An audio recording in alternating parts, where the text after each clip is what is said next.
Hi guys, we good morning to all of you. स्वागत है आप सबका आज के सेशन में। चैप्टर हमारा चल रहा है ब्रांच अकाउंट और उसमें एक पर्टिकुलर सेगमेंट जो होता है डिपेंडेंट ब्रांच, वो हमने अंतिम क्लास में किया था खत्म। ब्रांच अकाउंटिंग में डिपेंडेंट ब्रांच के अंदर दो टाइप के क्वेश्चंस होते हैं। एक होता है when the goods are sent by the HO to the branch either at cost और एट इनवॉइस प्राइस, जिसके अंदर तीन मेथड होते थे, debtors method, final accounts method and stock and debtor method. तीनों मेथड ने पूरी तरह से खत्म किए with lot of practice.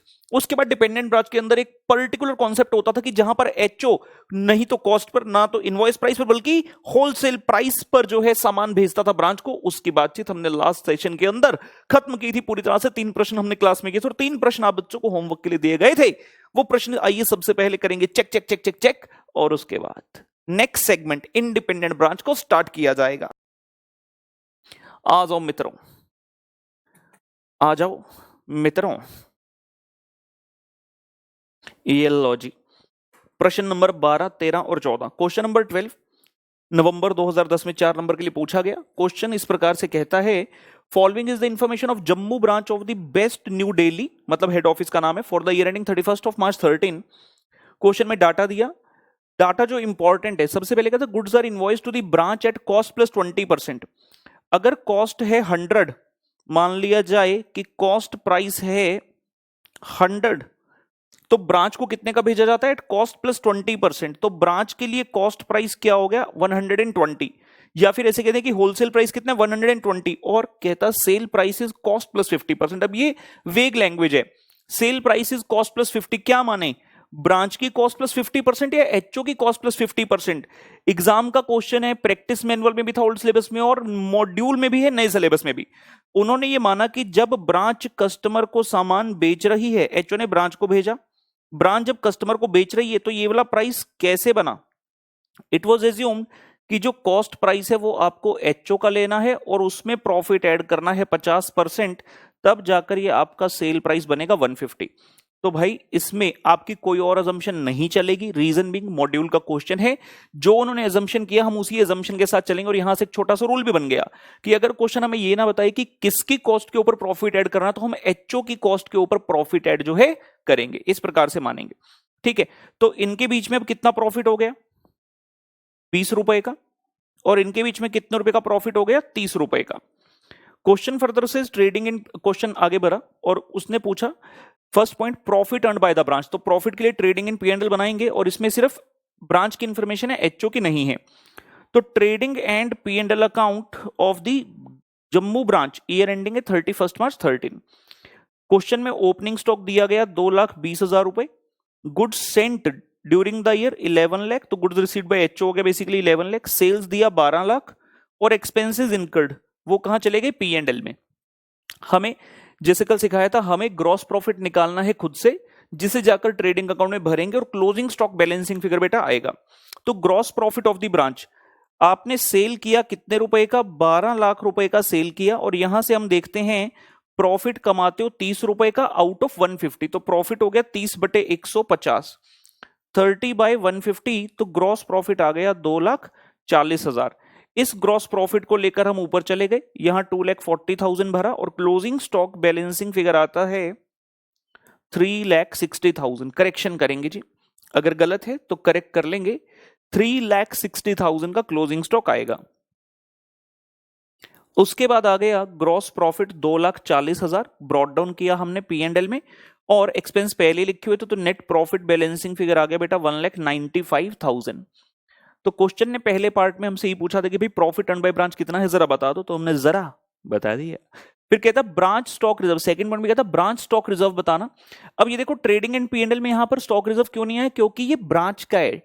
P&L में किसके आता है स्टॉक रिजर्व? एचओ की। ये एचओ का नहीं है, इसलिए स्टॉक रिजर्व नहीं आया। लेकिन क्वेश्चन ने हमसे पूछ लिया सेकंड पार्ट में कि अलग से बता दो स्टॉक रिजर्व कितना होगा। ये देखिए, एचओ ने ब्रांच को भेजा तो 20 रुपए का इसके अंदर प्रॉफिट है, तो एचओ कितना चार्ज करता है? यानी कि 20/120। तो ब्रांच के स्टॉक के अंदर 20/120 का स्टॉक रिजर्व है, जो कि एचओ का प्रॉफिट डिनोट करता है।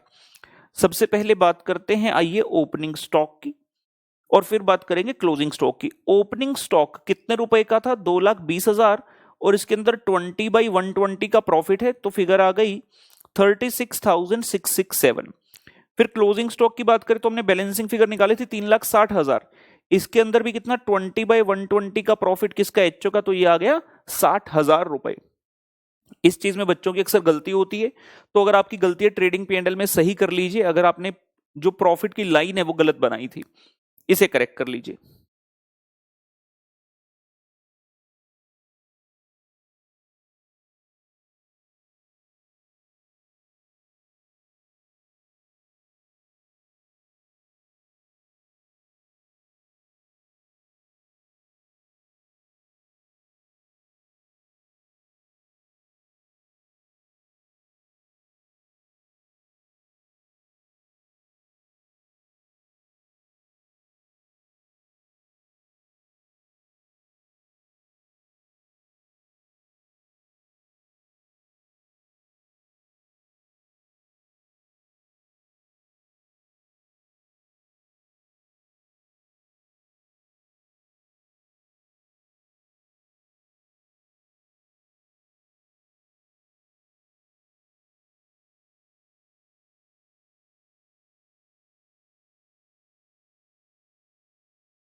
चलिए, क्वेश्चन नंबर 13 था नेक्स्ट हमारे पास।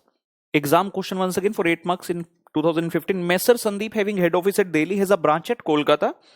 Head office does wholesale trade only at cost plus 80%। समझ में आ गई बात।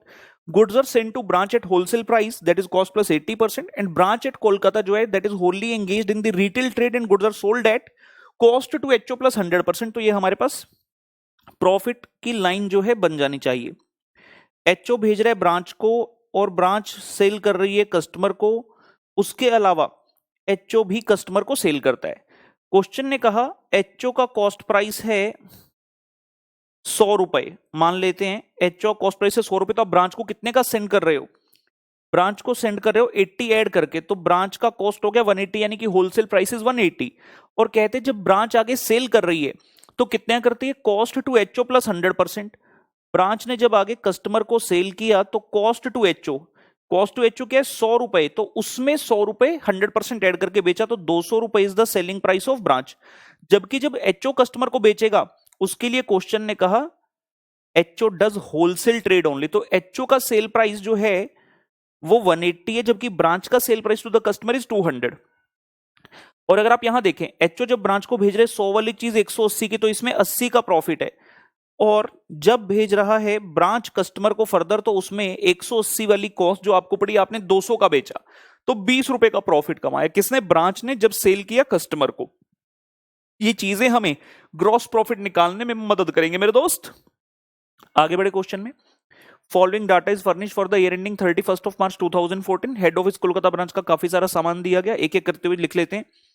और लास्ट में क्या कहा? You are required to prepare trading and P&L account of the head office and branch for the year ending. ठीक है, तो trading and P&L account for year ending 31 March 14। एक एक करते टिक मार्क करते हैं। ओपनिंग स्टॉक सिर्फ head office का दिया गया। उसके बाद गुड्स का मूवमेंट बता रहे हैं। पहले परचेज बताया 21,50,000 सिर्फ एचओ में। गुड्स सेंड टू ब्रांच, तो ब्रांच कह रहे हैं goods receive from HO debit हो गया 738, और एचओ ने क्रेडिट कर दिया by goods send to branch 7,38,000। Sales का फिगर दिया गया 23,79,600 and 7,30,000 for HO and branch respectively. Office expense 50,000 और 4500 रुपए, सेलिंग एक्सपेंस 32,000 और 3300 रुपए, और स्टाफ सैलरी 45 एंड 8,000। ये सारी चीजें कहां गई? P&L के अंदर। इनमें से कोई भी डायरेक्ट खर्चा नहीं है। तो क्वेश्चन ने जितनी आइटम्स दी उतना हमने कर लिया।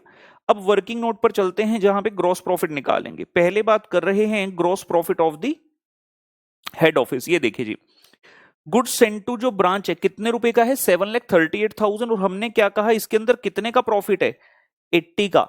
If the wholesale price is 180, उसमें 80 रुपए का प्रॉफिट है एचओ का, तो प्रॉफिट आ गया 80/180 करते हुए 7,38,000 इंटू 80/180 विल गिव अस 3,28,000। और सेल्स कितना किया एचओ ने, सेल्स का अमाउंट है 23,79,600। क्वेश्चन ने कहा है HO does wholesale trade only, तो उसमें भी सेम ही प्रॉफिट है 80/180 का, तो इसमें आ गया 1057,600। टोटल कर लिया तो total GP of head office becomes 13,85,600 मेरे दोस्त, मेरे प्यारे। And if we go to find out the GP of branch, branch की सेल्स है 7,30,000 रुपए, और ब्रांच कितना प्रॉफिट कमाता है, 200 रुपए के सेल प्राइस में से 20 रुपए का प्रॉफिट ब्रांच का है, तो 20/200, 7,30,000 इंटू 20/200, 73,000। तो दोनों का जीपी हम यहां जाकर कॉपी कर देते हैं जी, 13,85,600 एंड 73,000। ऐसा करते हुए बैलेंसिंग फिगर निकाल ली। क्लोजिंग स्टॉक एचओ के लिए 5,43,000 और ब्रांच के लिए बेटा 81,000। For HO 5,43,000 and for branch 81,000। P&L बनाने गए, जीपी को शिफ्ट कर दिया यहां, P&L में ब्रॉट डाउन 13,85,600 एंड 73,000।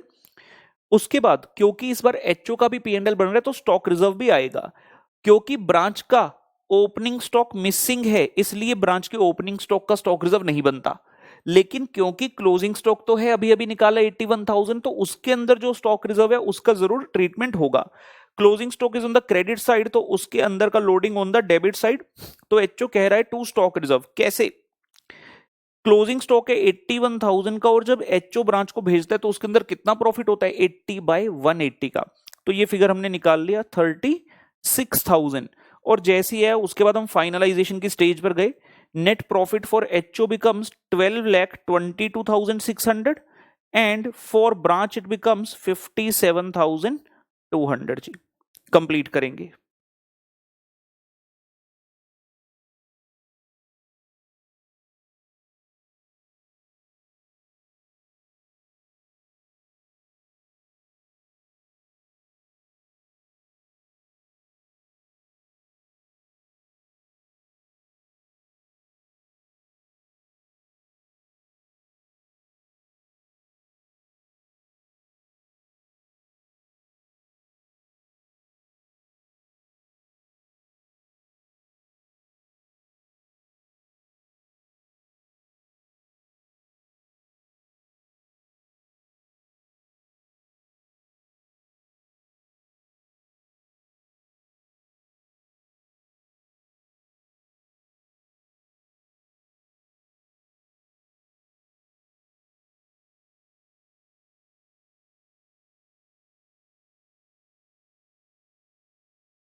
चलिए जी मित्रों, अगले प्रश्न पर चलते हैं, क्वेश्चन नंबर 14 पर, जो कि फिर से एग्जाम क्वेश्चन 8 मार्क्स के लिए पूछा गया।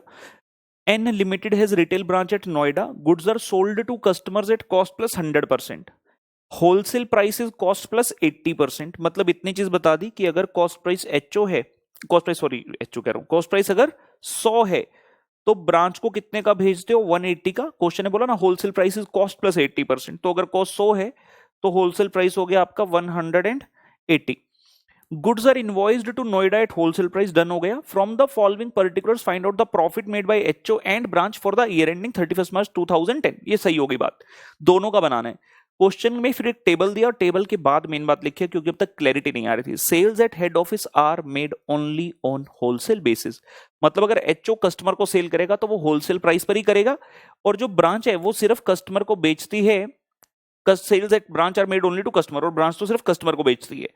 तो जब एचओ ने ब्रांच को भेजा 100 वाली चीज 180 की, ब्रांच जब आगे सेल करेगी, क्वेश्चन ने ऊपर बताया था goods are sold to customer at cost plus 100%, तो कॉस्ट 100 है, उसमें 100% ऐड किया तो क्या आ गया, 200 आ गया।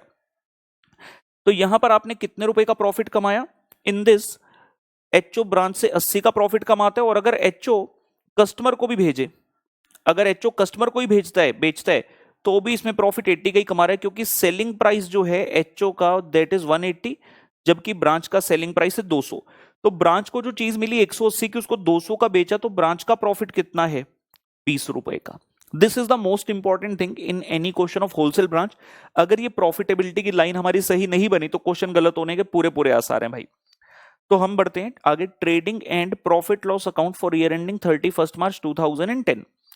एच और ब्रांच के कॉलम्स आ गए। सबसे पहले क्वेश्चन ने बताया ओपनिंग स्टॉक लिख दिया, टू ओपनिंग स्टॉक 50,000, परचेजेस दिया 3 lakh, to purchases 3 lakh, goods send to branch, branch को रिसीव हुए, ब्रांच कहेगा to goods receive from HO 1,08,000, और एचओ ने भेजे वो कहेगा by goods send to branch 1,08,000।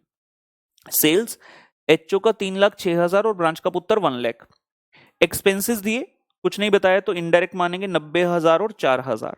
तो क्वेश्चन ने जो इन्फॉर्मेशन दी वो कॉपी हो गई, डाटा सारा भर दिया। अब हम वर्किंग नोट बनाकर जीपी निकाल लेते हैं, तो क्लोजिंग स्टॉक बैलेंसिंग फिगर आ जाएगा। तो वर्किंग नोट में आ रहा है ग्रॉस प्रॉफिट ऑफ एचओ और उसके बाद ग्रॉस प्रॉफिट ऑफ ब्रांच। सबसे पहले एचओ की बात करें तो एचओ का प्रॉफिट दो चीजों में है, जो गुड्स आपने सेंड किए और दूसरा जो सेल किया। सबसे पहले गुड्स सेंड टू ब्रांच, कितने रुपए के भेजे थे, 1,08,000 के। और जब आप भेजते हो ब्रांच को तो हमने यहाँ पे मार्किंग किया कि कितना प्रॉफिट कमाते हो, 80 का, out of the price of 180। तो 80 by 180 will give you the total profit from the goods send to branch which is 48,000। अलग से एचओ ने सेल भी किया 3,06,000 को, और क्वेश्चन ने कहा था sales at HO are made only on the wholesale basis. तो इसमें भी जो सेल किया आपने उसमें भी सेम ही प्रॉफिट है, 80 बाय 180 का, 80 बाय 180 1,36,000 हो गया। और ये टोटल प्रॉफिट हो गया ग्रॉस प्रॉफिट एचओ का 1,84,000। फिर बात है ब्रांच के जीपी की। ब्रांच की सेल्स कितनी है, 1,00,000 रुपए, और ब्रांच का प्रॉफिट कितना होता है, 180 की जो चीज आपको मिलती है आप उसको 200 का सेल कर देते हो तो 20 रुपए का प्रॉफिट है। तो 20 by 200 will give you the profit of branch. ये आ गया पुत्र 10,000 रुपए। तो एचओ का जीपी 1,84,000, ब्रांच का जीपी 10,000, यहां भर दिया। एचओ का जीपी 1,84,000, ब्रांच का जीपी 10,000, और ऐसा भरने से ट्रेडिंग कंप्लीट हुआ। बैलेंसिंग की क्लोजिंग स्टॉक बैलेंसिंग फिगर आया 1,20,000 for HO and 18,000 for the branch. Gross profit को ब्रॉड डाउन हमने कर लिया, 1,84,000 for HO and 10,000 for branch. देखने से लगा नेट प्रॉफिट आ जाएगा, लेकिन स्टॉक रिजर्व की बात नहीं भूलनी, एचओ में स्टॉक रिजर्व जाएगा। ब्रांच का इस क्वेश्चन में भी ओपनिंग स्टॉक नहीं है, अगर होता तो उसका स्टॉक रिजर्व एचओ के अकाउंट में क्रेडिट साइड पर लिखते। लेकिन एनी हाउ क्लोजिंग स्टॉक तो है ब्रांच का 18,000, और उस स्टॉक के अंदर प्रॉफिट इंक्लूडेड है किसका, एचओ का। तो आप प्रॉफिट कम करो, प्रॉफिट कम करने के लिए क्या करते हैं, डेबिट करते हैं। तो to stock reserve, to stock reserve कैसे निकाल रहे हैं देखिए। क्लोजिंग स्टॉक आया आपका 18,000, और हम जानते हैं कि जब जब एचओ ब्रांच को भेजता है उसके अंदर 80 बाय 180 का प्रॉफिट होता है, तो 8,000 आ गया। And finally net profit comes as the balancing figure 86,000 and बेटा 6,000। और ये प्रश्न का अंत हुआ। कंप्लीट करेंगे, कोई गलती है तो सही कर लेंगे।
चलिए गाइस, तो हम तैयार हैं आगे बढ़ने के लिए। कॉन्सेप्ट नंबर 5 तक इस चैप्टर में हम कर चुके हैं और आज बिल्कुल एक डिफरेंट सेगमेंट इस चैप्टर का हम स्टार्ट करते हुए independent branch.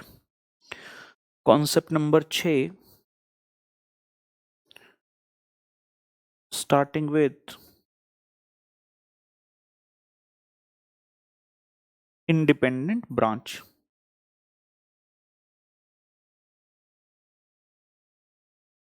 Independent branch basics and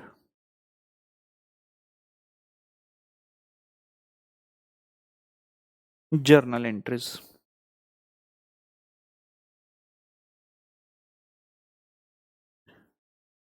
या ऐसा करें, इसको इतना ही छोड़ते हैं। Concept 6 independent branch basics, journal entries में अगले में लिखाता हूं आपको। इंडिपेंडेंट ब्रांच बेसिक्स हमने बिल्कुल कॉन्सेप्ट 1 किया था इस चैप्टर में, जहां डिपार्टमेंट ब्रांच डिपेंडेंट ब्रांच के बेसिक्स किए थे। सिमिलरली इंडिपेंडेंट ब्रांच का बेसिक्स करने वाले। इंडिपेंडेंट ब्रांच नॉर्मली होता क्या, एक फैमिली की एग्जांपल समझते, मैंने पहले भी एग्जांपल दिया था। फैमिली में एक बच्चा छोटा है तो बच्चा डिपेंडेंट है पेरेंट्स के ऊपर। बच्चे को स्कूल तक ले जाना, स्कूल से लाना और भी कई तरह की चीजें, बच्चा पूरी तरह से डिपेंडेंट है। होमवर्क करवाना बच्चे का, तो वो सब चीजें पेरेंट्स को देखनी पड़ती हैं। तो बच्चा छोटा है, डिपेंडेंट है। लेकिन जैसे जैसे बच्चा ग्रो होता है, बड़ा होता है, मान लो बच्चा कॉलेज में हो गया, मम्मी कहती मैं छोड़ के आऊंगी, पापा कहते मैं छोड़ के आऊंगा, बच्चा कहता नहीं, इंप्रेशन खराब जाएगा, मैं अकेला जा सकता हूं, आई हैव अ बाइक, मुझे जाने दो। तो बच्चा बड़ा हो गया, बच्चा अपनी ट्यूशन खुद जा सकता है, बच्चा अपने ट्यूशन की फीस खुद लेकर जा सकता है टीचर तक, पेरेंट्स की जरूरत नहीं है वो कहता। तो ब्रांच, बच्चा बड़ा हो गया, इंडिपेंडेंट हो गया। सिमिलरली जब ब्रांच नई नई होती है, छोटी होती है, तो एचओ कहता है यार तुम अपने आप मैनेज मत करो, हम तुम्हें सामान भेजेंगे, उसे बेच देना, बेचकर जो पैसे आएंगे तो हमें वापस भेज देना। तो डिपेंडेंट की तरह ट्रीट करते हैं। लेकिन धीरे धीरे ब्रांच बड़ी हो गई, ब्रांच कहती है अब हमें काम करना आ गया, तुम मत सिखाओ, हमें आता है काम करना। तो सारी चीजें ब्रांच खुद ही करने लगी। जस्ट एन एग्जाम्पल कि कैसे डिपेंडेंट और इंडिपेंडेंट होती है। तो जब ब्रांच आपकी एक बड़ी ब्रांच है, इन दैट केस ब्रांच कहती कि मैं अपना ख्याल खुद रख सकती हूँ, हम अपनी परचेजेस लोकली करेंगे। मान लो अगर मैं पुणे में हूं, ब्रांच दिल्ली में है, हम कहते हैं हम पुणे में सामान खरीदेंगे, तुम्हें दिल्ली भेजेंगे, इतने सारे खर्चे हो गए। ब्रांच कहती है तुम क्या करते हो, हम दिल्ली में, हम दिल्ली से ही सामान खरीद लेंगे ना, हमारे पास भी होलसेलर एक सेक्टर है, वहां से बल्क में सामान लेंगे और बेच देंगे, प्रॉफिट कमा के हम भी देंगे। तो इंडिपेंडेंट ब्रांच कौन है, बड़ी ब्रांच। ये तो छोटी मोटी बात होगी, हम अकाउंटेंसी एस्पेक्ट के हिसाब से बात करें। अब तक क्या था, हमने जितने भी क्वेश्चन के डिपेंडेंट ब्रांच के बड़े क्लियर लिखा होता था कि double entry system, double entry records are not maintained at the branch. Branch सिर्फ वीकली रिटर्न्स भेज देती है, मंथली रिटर्न्स, मतलब इतना सामान आया, इतना सामान सेल कर दिया और इतना हमने क्रेडिट सेल किया, कैश सेल किया, वो सारी चीजें ब्रांच भेजती है। मतलब अकाउंट्स नहीं बनाती, सिर्फ स्टेटमेंट फॉर्म में भेज देते हैं। लेकिन अब यहां क्या होगा, ब्रांच अपने डबल एंट्री सिस्टम मेंटेन करेगी। डिपेंडेंट ब्रांच में जो मेन अकाउंटेंट लोग हैं वो कहां बैठते हैं, सिर्फ हेड ऑफिस के अंदर। लेकिन इंडिपेंडेंट ब्रांच के अंदर जो अकाउंटेंट्स की टीम है, हेड ऑफिस में भी है और ब्रांच में भी है, क्योंकि ब्रांच भी अब डबल एंट्री सिस्टम पर अपने रिकॉर्ड्स मेंटेन कर रही है। अब तक हमने देखा सिर्फ एचओ की बुक्स में ब्रांच का प्रॉफिट निकलता था, लेकिन अब ऐसा नहीं। ब्रांच कहती ठहरो, एचओ कहती ब्रांच ठहरो, हम अपना प्रॉफिट खुद से कंप्यूट कर सकते हैं। तो ब्रांच पूरे double entry system records maintain करेगी, अपना प्रॉफिट खुद निकालेगी और प्रॉफिट निकालने के बाद ईयर एंड पर एचओ को बताएगी ये देखो हमारा अकाउंट, ये देखो हमारा पीएनएल, ये रहा हमारा प्रॉफिट। तो ये होता है इंडिपेंडेंट ब्रांच। इसके बारे में पहले बातचीत करेंगे, उसके बाद धीरे धीरे चैप्टर में आगे बढ़ेंगे। जैसे कि हमें फाइनल अकाउंट्स तक पहुंचना है ऑफ द ब्रांच, तो उससे पहले हमें जर्नल एंट्रीज का जो है सीखना होगा, प्रवाह किस तरह से है, एचओ और ब्रांच क्या क्या जर्नल एंट्रीज जो है करते हैं, वो एक महत्वपूर्ण कॉन्सेप्ट रहता है। तो नेक्स्ट कॉन्सेप्ट नंबर 7 में उसे करेंगे। पहले कॉन्सेप्ट 6 इंडिपेंडेंट ब्रांच के बेसिक्स हम कर रहे हैं। ओके, इंडिपेंडेंट ब्रांच बेसिक्स लिखते हैं जी। When the size of business is big,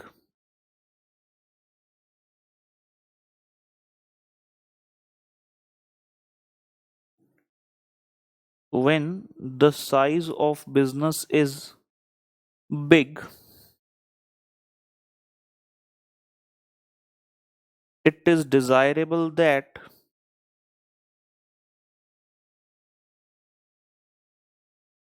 the branch maintains, it is desirable that the branch maintains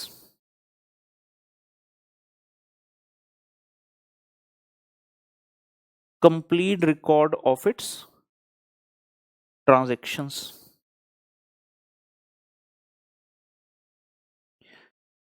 such branches are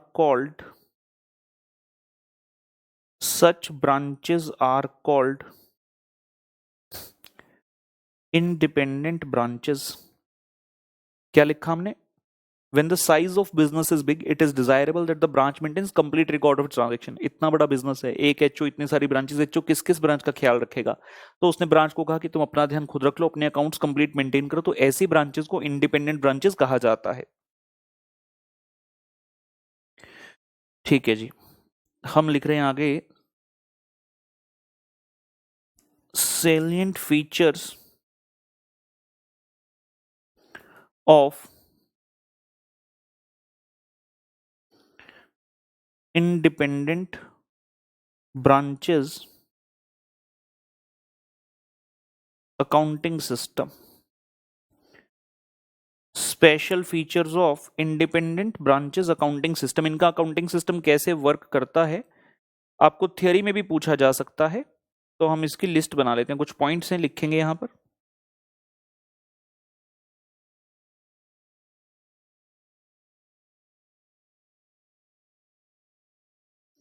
आइए जी, नंबर 1, पहला point, branch maintains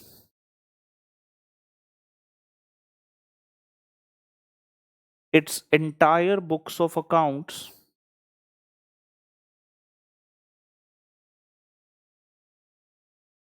branch maintains its entire book of accounts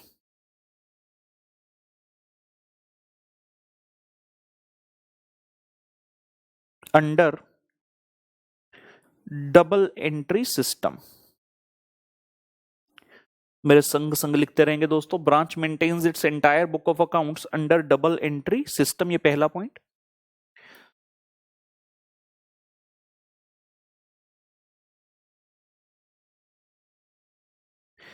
for all to record, ऐसे लिखेंगे, to record all the transactions that take place to record all the transactions that take place between HO and branch to record all the transactions that take place between HO and branch branch opens a head office account in its books। जितनी भी transactions HO और branch के बीच में होंगी, inter unit transaction जिसको कह सकते हैं, तो ब्रांच अपनी बुक्स में एचओ का अकाउंट ओपन करेगा और एचओ अपनी बुक्स में ब्रांच का अकाउंट ओपन करेगा उन ट्रांजैक्शंस के लिए। And HO opens a branch account in its books. जितनी भी ट्रांजैक्शन होती हैं, एचओ गुड्स भेजता है, एचओ रिकॉर्ड करता है, ब्रांच भी रिकॉर्ड करता है, ब्रांच सेल करती है, कैश भेजती है, वो भी रिकॉर्ड करती है। मतलब किसी भी तरह की जो चीजें होंगी वो सब इसके अंदर रिकॉर्ड होंगी एचओ और ब्रांच से संबंधित। और एट द एंड दोनों का बैलेंस एक दूसरे की बुक्स में सेम दिखना चाहिए। ठीक है ना? ये पॉइंट काफी इंपॉर्टेंट रहेगा आगे जाकर प्रैक्टिकल में जब करेंगे, अभी सिर्फ इसका मीनिंग समझ लीजिए। तीसरे पॉइंट पर आ गए,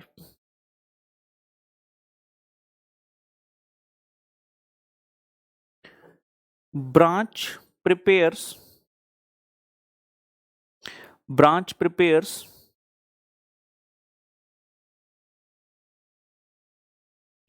its trial balance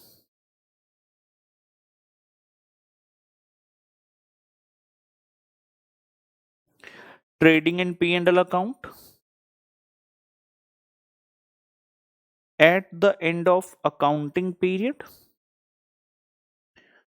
Branch prepares its trial balance, trading and P&L account at the end of accounting period and sends a copy of these statements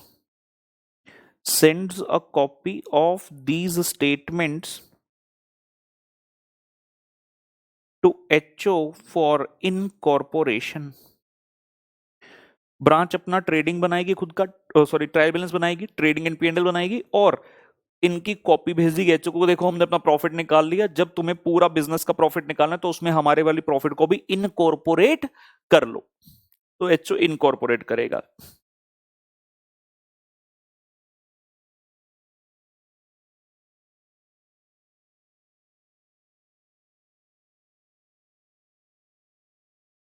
HO prepares, HO passes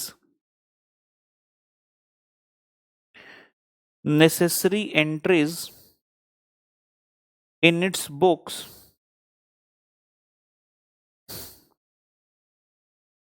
to incorporate, HO passes necessary entries in its books to incorporate the trial balance of branch,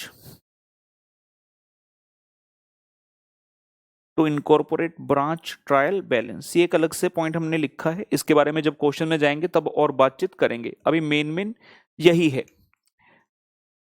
HO अपना खुद से record maintain कर लेती है सारे का सारा, अपना खुद का प्रॉफिट निकालेगी, अपना डबल एंट्री सिस्टम उसका मेंटेन रहेगा।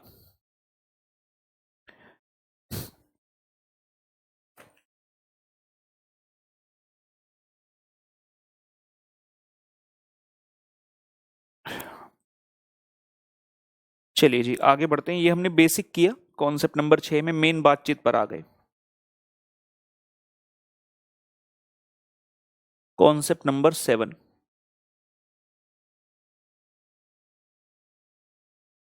Independent branch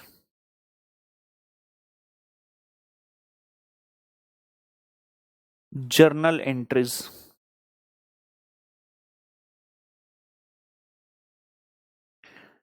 independent branch journal entries, this is something very important, exam में जर्नल एंट्री का क्वेश्चन आता है, ठीक है ना। मतलब ऐसा नहीं कि मैं कहूं रेयर है, ऐसा कुछ है, वैसा नहीं आता है। अच्छा है तो उसके लिए पहले सीखना पड़ेगा बहुत कुछ, सीखना पड़ेगा बहुत कुछ। तो जरा हेडिंग देंगे, सीरियल नंबर, ट्रांजैक्शन यानी कि पर्टिकुलर्स, ये आ गया जी बुक्स ऑफ एचओ, और ये आ गया बुक्स ऑफ ब्रांच। तो हमें जर्नल एंट्री सीखने जितनी मैक्सिमम हो सकती है वो सारी सीखेंगे, और फिर जब क्वेश्चन में जाएंगे तो उसको इंप्लीमेंट करेंगे। Number 1, goods dispatched bye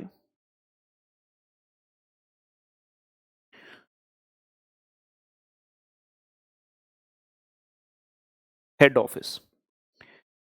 HO goods भेज रहा है, हमें जर्नल एंट्री करनी है।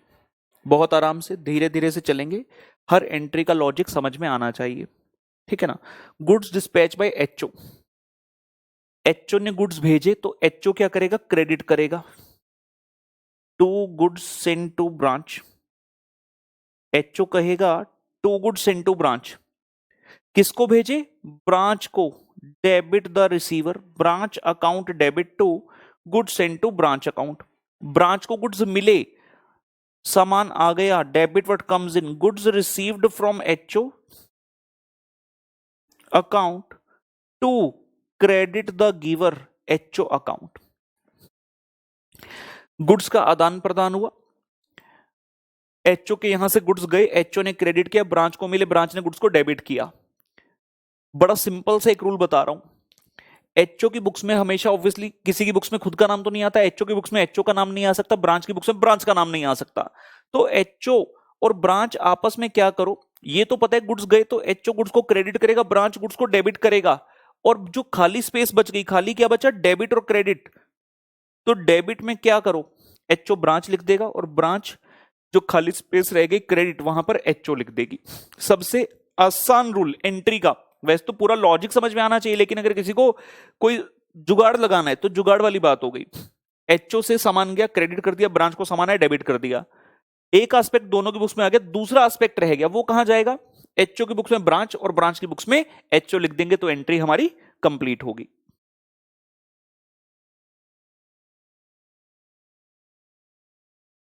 चलिए number 2,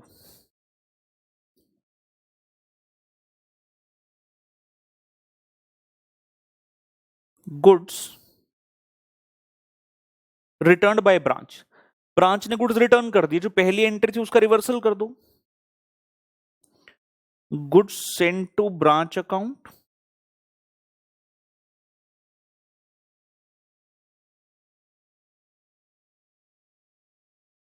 to branch account,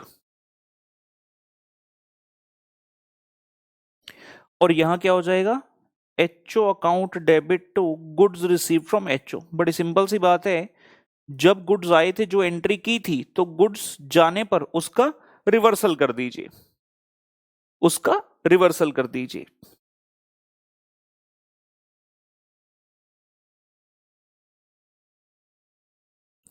third entry,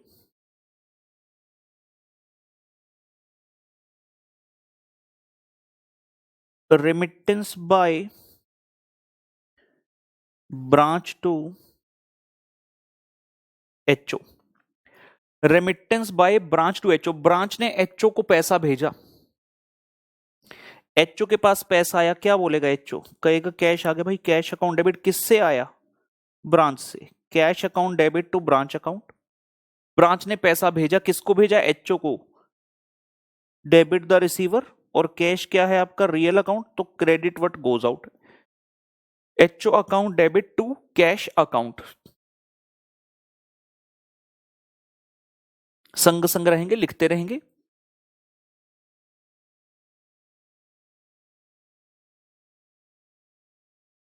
HO sends cash to branch, हो सकता है एचओ ने भी पैसा भेजो ब्रांच को किसी चीज के लिए, एचओ ने पैसा भेजा किसको, ब्रांच को, debit the receiver, branch account debit, और क्या गया, कैश, तो credit what goes out that is cash account. और ब्रांच क्या कहेगी, पैसा आया, cash account debit to credit the giver, किससे आया, एचओ से, तो कैश टू एचओ हो गया जी, cash account debit to HO account. साथ साथ में कोई छूट जाए तो मैं बीच बीच में थोड़ा विश्राम लूंगा, तब आप नोट कर लो अगर आपका कुछ भी रहता है, ठीक है।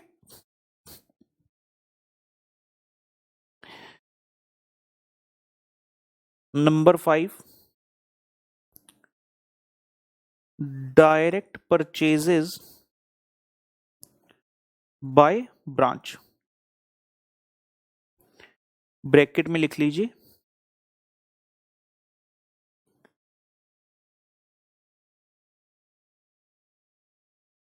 Payment also bye branch. Branch ने डायरेक्ट परचेज कर ली और पेमेंट भी कर दी, एचओ में कोई एंट्री नहीं होगी। ब्रांच क्या कहेगा, खुद से सामान परचेज किया तो परचेजेस अकाउंट डेबिट, पेमेंट भी कर दी टू कैश, और अगर फ्यूचर में पेमेंट करनी है तो क्रेडिटर। कहने का मतलब इसकी पेमेंट भी ब्रांच ही कर रही है, चाहे अभी करी या बाद में करी, पेमेंट भी ब्रांच ही करेगी इसकी, तो सारा कुछ ब्रांच से संबंधित है इसका। Purchases account debit to cash oblique creditor account.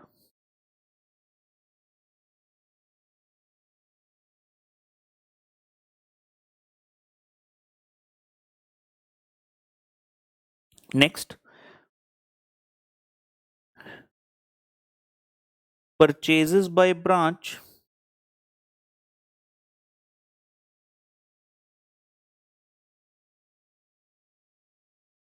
But payment by HO.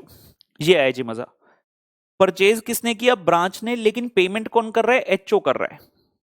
ध्यान दीजिए, परचेज किसने किया, ब्रांच ने, ब्रांच में आ गया परचेजेस अकाउंट, सिर्फ स्क्रीन की तरफ देखिए, पेमेंट कौन कर रहा है, एचओ, तो टू कैश कहां हो रहा है, एचओ की बुक्स में। Are you getting it, please, ये एंट्री, इस टाइप की एंट्री बहुत बार आने वाली है, एक बार समझ लो तो आगे दिक्कत नहीं होगी।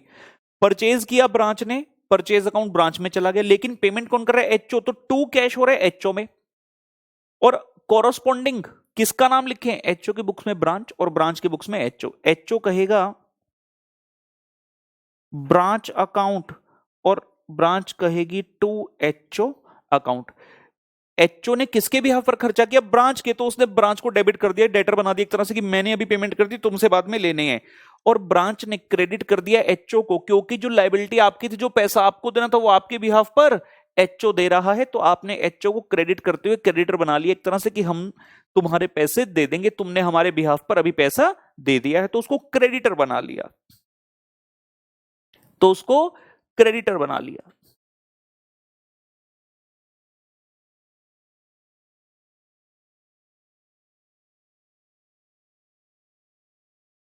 आगे आ रहे हैं, point number 7, sales by branch.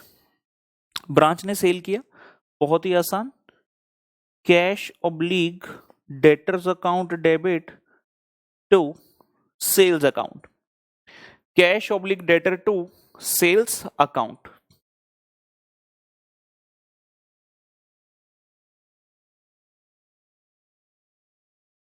Next आ रहा है जी point number 8, collection from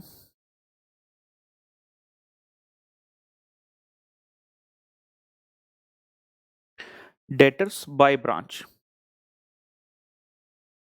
collection from debtors by branch, branch ने डेटर्स को सेल किया था, क्रेडिट सेल, तो पैसा कलेक्ट कर लिया। ब्रांच एंट्री करेगी cash account debit to debtors account. Debtor भी किसका? ब्रांच का। पैसा भी कौन कलेक्ट कर रहा है? ब्रांच। तो कैश टू डेटर ब्रांच में हो गया, एचओ में क्यों आएगा कुछ भी? एचओ में कुछ भी नहीं आएगा।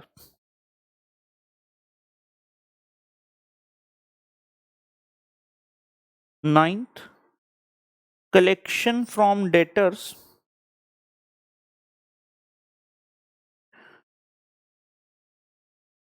Directly by HO. ये अच्छा पॉइंट है जी, ये अच्छा पॉइंट है, आराम से समझेंगे। Collection from debtor directly by HO, branch ने सेल किया था, डेटर था ब्रांच का, लेकिन पैसा कौन कलेक्ट कर गया? एचओ पैसा कलेक्ट कर गया। कैश कहां आया? एचओ के पास, लेकिन डेटर किसका कम हुआ? डेटर किसका कम हुआ? ब्रांच का। तो कैश डेबिट हो रहा है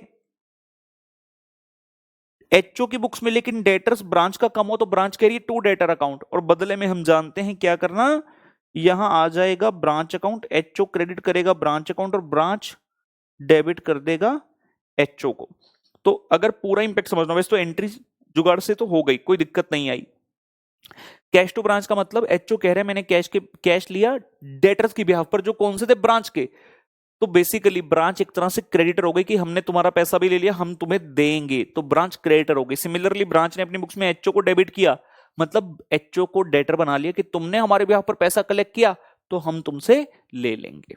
यहां तक प्लीज पहुंच जाएंगे।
आगे बढ़ा जाए, आइए कंटिन्यू करते हैं। पॉइंट नंबर 10 पर आ गए। पॉइंट नंबर 10 मेरे पुत्र,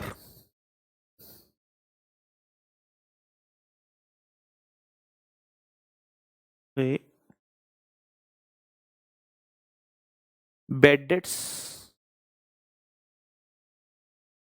मतलब डेटर में क्या क्या खर्चे हो सकते हैं? एक बेड डेट हो सकता है, कई बार अलाउंस के नाम से लिखा हो सकता है, या डिस्काउंट अलाउड हो सकता है, टू डेटर्स। एचओ में कोई एंट्री नहीं, या डेटर किसके हैं? ब्रांच के। ब्रांच की चाहे बैड डेट हो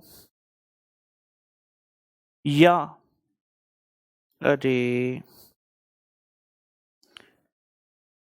डिस्काउंट हो या अलाउंस हो, कुछ भी हो, ब्रांच कहेगी these things debit to debtors account. याद कीजिए डेटर अकाउंट में ये सभी चीजें आती हैं बाय साइड, और ये एक तरह से नुकसान है, खर्चा है, तो डेबिट हो गया।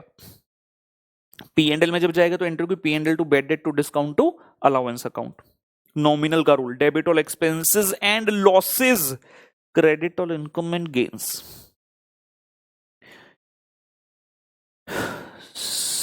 सेल्स रिटर्न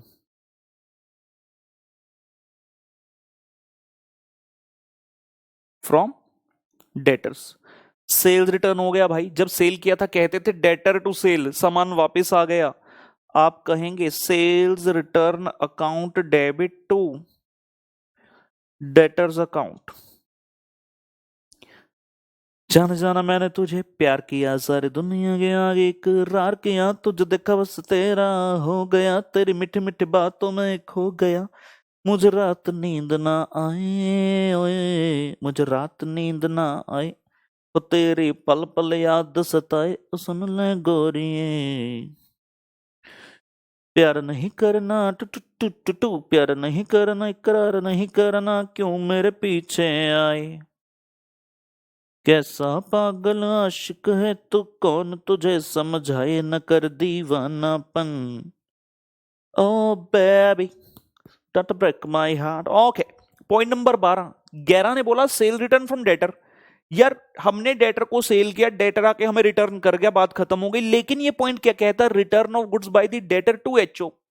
मैं ब्रांच, मैंने सामान बेचा आपको, जी हाँ आपको, जो मेरा लेक्चर देख रहे हैं, मान लीजिए आपको सामान बेचा, आपको आना चाहिए था राहुल गर्ग के पास, आप यहां नहीं, आप हेड ऑफिस पहुंच गए शिखा मैम के पास, हेड ऑफिस शिखा मैम के पास पहुंच गए, हेडक्वार्टर्स वहीं होते हैं सभी के, तो आप शिखा मैम के पास पहुंच गए।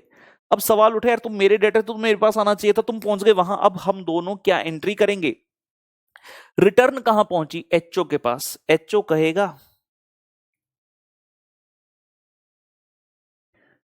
सेल्स रिटर्न अकाउंट डेबिट, लेकिन डेटर किसका कम हो गया? ब्रांच का। ब्रांच कहेगा टू डेटर अकाउंट, क्योंकि डेटर तो मेरा कम हुआ, कल को जब आप मुझे पैसे देने आओगे आपको कि सर 1 लाख का सामान लिया था, 10,000 का ना रिटर्न कर दिया था आपके एचओ को, शिखा मैम को, तो मैं तो बैलेंस 90 लूंगा ना, मेरा तो डेटर कम हो गया, लेकिन सामान मेरे पास नहीं आया साहब, सामान गया कहीं और जो बदले में रह गया एचओ कहेगा टू ब्रांच अकाउंट, और ब्रांच कहेगा बदले में HO account.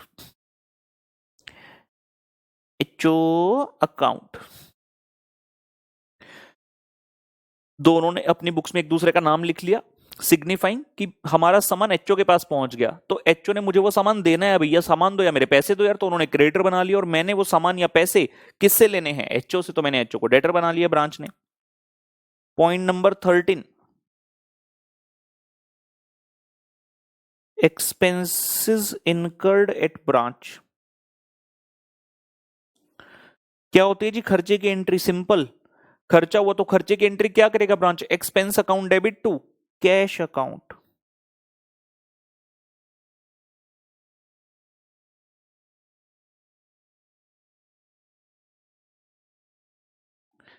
Expenses incurred at branch, तो ब्रांच कहेगा expense account debit to cash account. So easy. 14th,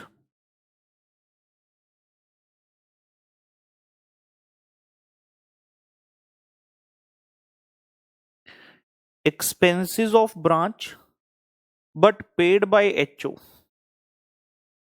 branch के खर्चे थे, पे किसने किए? एचओ ने पे किए, तो क्या एंट्री होगी जी? 1 मिनट, क्या ठीक चल रहा है हमारी लिखाई विखाई? समझ आ रहा है बच्चों को? बहुत बढ़िया जी, क्या बात है, मोती रहे। Expenses of branch paid by HO. Expense किसका है? ब्रांच का। ब्रांच कहेगी एक्सपेंस अकाउंट डेबिट, लेकिन पैसा किसने पे किया? एचओ ने। एचओ कहेगा टू कैश अकाउंट। एक का खर्चा पे दूसरे ने किया, ब्रांच का खर्चा है, ब्रांच कह रहा है एक्सपेंस डेबिट, लेकिन पे किसने किया? एचओ ने। एचओ कह रहा है टू कैश, और बदले में एक दूसरे का नाम। एचओ कहेगा branch account debit to cash, और ये कहेगा expense account debit to HO. खर्चा ब्रांच का था, ब्रांच को पे करना था, आपने नहीं किया, तो आप एचओ को क्रेडिटर बना लो कि ठीक है अभी तुमने पे कर दिया, मैं तुम्हें क्रेडिटर बना रहा हूं, मैं तुम्हें दे दूंगा। और एचओ ने मेरे भी हाफ पर पे किया, तो एचओ डेटर बना रहा है मुझे, कहता ब्रांच को डेबिट करो, हम उससे बाद में पैसा लेंगे लेंगे। ला ला ला ला ओ हो ओ हो ला ला ला ला ला ला ला ला ला ला ला ला। Point number 15, HO expenses charged to branch. एक मिनट, कई बार क्वेश्चन इसको ऐसे बोलेगा,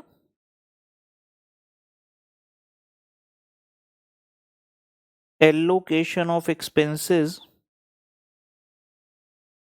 बाय एचओ टू ब्रांच, ऐसा भी कह सकता है। क्वेश्चन की इंग्लिश ऐसे भी हो सकती है, लिख लीजिए फिर बताते हैं इसके बारे में।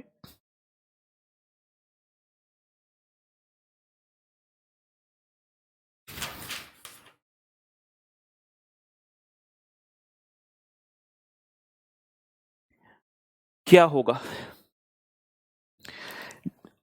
मैं बताता हूं इसमें। वो कह रहे हैं एचओ ने क्या किया, स्टोरी सुन लेंगे इसकी पहले। पिछले दोनों समझ आ गए, देखो 13, 14 और 15 तीनों एक्सपेंस किया। 13 नंबर पॉइंट किया ब्रांच के खर्चे, तो ब्रांच ने कह दिया expense to cash. Point number 14 में कहा खर्चा ब्रांच को हुआ लेकिन पे एचओ ने किया, तो भी हमने देख लिया एक्सपेंस अकाउंट ब्रांच अकाउंट में आ गया और कैश अकाउंट क्रेडिट हुआ एचओ में। अब क्या कह रहे हैं, HO expenses charged to branch, paid word नहीं है, चार्ज टू ब्रांच। एलोकेशन, ये चीजें तो कॉस्ट अकाउंटिंग में यूज होती हैं, एलोकेशन चार्ज, तो यहां क्यों यूज हो रहा है, what does this mean. HO है, मान लीजिए there are lot of branches if the HO, let's say 3 branch है, तो एचओ खर्चा करता रहा ब्रांचेस के लिए। और ये कैसा खर्चा था, एक कॉमन एक्सपेंडिचर था। Common expenditure is the expenditure which when incurred could not be identified with respect to any specific branch. जब खर्चा कर रहा था एचओ, तो उसको ये नहीं पता था कि किस ब्रांच के लिए कितना खर्चा है, खर्चा करता रहा। तो एचओ जब खर्चा करता रहा, तो एचओ ने एंट्री क्या की होगी, एचओ ने कहा होगा मैं खर्चा कर रहा हूं भाई, तो expense account debit to cash account हो रहा है, खर्चा करता रहा एचओ। लेकिन जब ईयर एंड हो गया, तो एचओ को पता चला कि इसमें से इतना इतना खर्चा मुझे हर ब्रांच को एलोकेट करना है।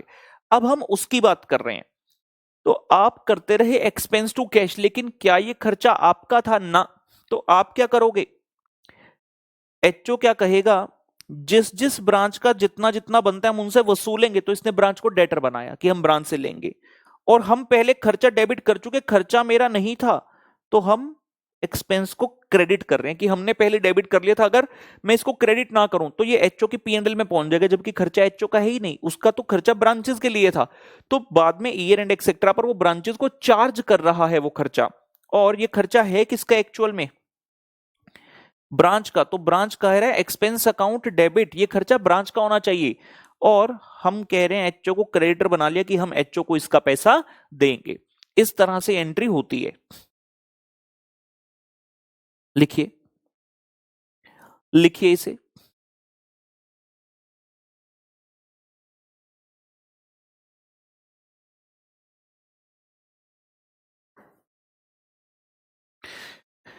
एचओ कह रहा है कि पहले जब खर्चा किया तो हमने कर दिया एक्सपेंस टू कैश, और बाद में हम ब्रांच को चार्ज कर देंगे।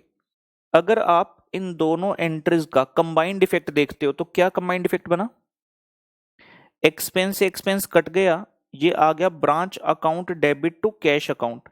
And if you see this was the same entry in 14th part.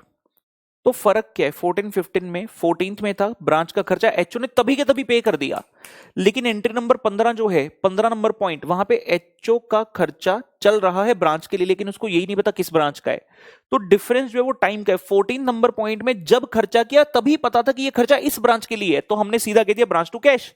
लेकिन 15 नंबर पॉइंट में हम जब खर्चा कर रहे हैं हमें पता ही नहीं किस ब्रांच का, तो हमने पहले नॉर्मल बुक कर लिया expense to cash expense to cash expense to cash करते हुए जब भी खर्चा किया, और जैसे ही पता चला ईयर एंड एक्सेट्रा पर, तो हमने कह दिया ब्रांच टू एक्सपेंस। लेकिन दोनों का कंबाइंड इंपैक्ट आज भी वही बन रहा है। और अगर आप देखोगे यहां तो कोई डिफरेंस ही नहीं है, ब्रांच की बुक्स में एंट्री सेम है एक्सपेंस टू एचओ, क्योंकि उसके लिए तो खर्चा उसका है तो उसने बुक कर लिया, और पेमेंट कोई और कर रहा है चाहे आज की या बाद में, तो उसने क्रेडिटर एचओ को ही बनाना है। ठीक है ना, तो ये समझ आना चाहिए कि कैसे हो रहा है, क्यों हो रहा है। Should be clear. Point number 16, transfer of goods from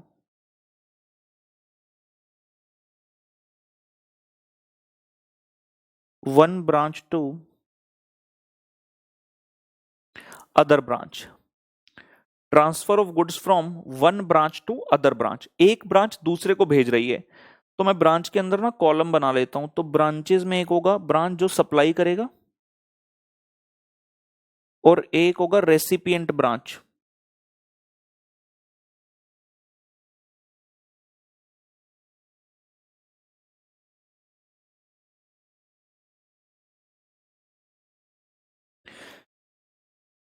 क्या होगा जी, आराम से सुनेंगे जरा पूरी कहानी। Normally the trade is done between the HO and the branch. मान लो अगर मैं पुणे में हूं, पुणे में हेड ऑफिस है, एक ब्रांच चंडीगढ़ में, एक ब्रांच दिल्ली में और एक ब्रांच मुंबई में। अगर सामान भेजना है तो मैं चंडीगढ़ को भेजूंगा, मैं दिल्ली को भेजूंगा, मैं मुंबई को भेजूंगा। चंडीगढ़ से दिल्ली नहीं जा सकता, दिल्ली से मुंबई नहीं जा सकता, ब्रांच की आपस की ट्रेड नॉर्मली नहीं होती। लेकिन मान लीजिए चंडीगढ़ और दिल्ली पास पास है, दिल्ली वाले को सामान की आवश्यकता पड़ गई, अब पुणे वाले से सामान जाएगा तो समय लगेगा, चंडीगढ़ से सामान फटाफट पहुंच जाएगा रोड रूट के थ्रू, 5-6 घंटे के अंदर पहुंच जाएगा जी। ये भी ज्यादा बोल दिया, आजकल की तो जो फास्ट है, फास्टनेस है, और जो रोड्स की क्वालिटी है वो थोड़ी बेटर है, तो जल्दी पहुंच सकते हैं, हाईवे है प्रॉपर। चंडीगढ़ से दिल्ली सामान जा सकता है। अब सवाल ये उठा कि जब एक ब्रांच से दूसरी ब्रांच में सामान जाएगा तो उसकी एंट्री क्या होगी। सुनते रहेंगे पहले, फिर एंट्री बताऊंगा।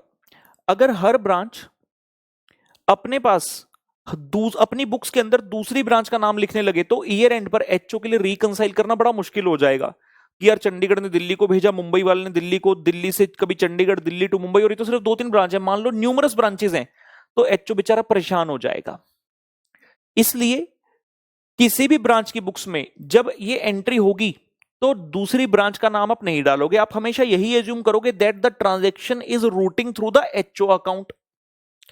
दूसरी बात, देखा जाए तो ब्रांच टू ब्रांच के बीच में ट्रांजैक्शन, एचओ को क्यों रिकॉर्ड रखना है, लेकिन ना एचओ अपने पास रिकॉर्ड रखेगा, आप इतनी ऑटोनॉमी ब्रांचेस को नहीं दे सकते, तो एचओ भी अपने पास रिकॉर्ड करेगा कि ट्रांजैक्शन कौन सी, मतलब branch will have to keep the HO informed कि हमारे बीच में ऐसा चल रहा है। देखते हैं, एचओ का तो बड़ा सिंपल सा रूल है, एचओ ब्रांच को मानता है पर्सनल अकाउंट, और पर्सनल अकाउंट का रूल है debit the receiver credit the giver. तो जिसने रिसीव किया, रेसिपिएंट ब्रांच जो है उसको डेबिट कर दो। एचओ कहेगा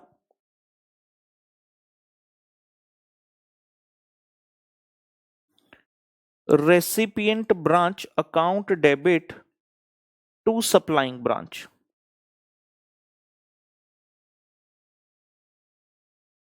और यहां हम ऐसे करते हैं, ऐसे नहीं करते, आप मत रब कीजिएगा, मैं रब कर रहा हूं, पर्पस है। मैं यहां लिखता हूं सप्लाइंग ब्रांच, और यहां लिख लेता हूं जी रिसीविंग ब्रांच। जिस ब्रांच ने गुड्स भेजे, आपके यहां से क्या सामान गए तो पक्का है, आप ये क्रेडिट करने वाले हो definitely to goods sent to branch, आप करने वाले to goods sent to branch. और जो रिसिपिएंट ब्रांच है, जो रिसीविंग ब्रांच है, वो कहेगी goods received from HO.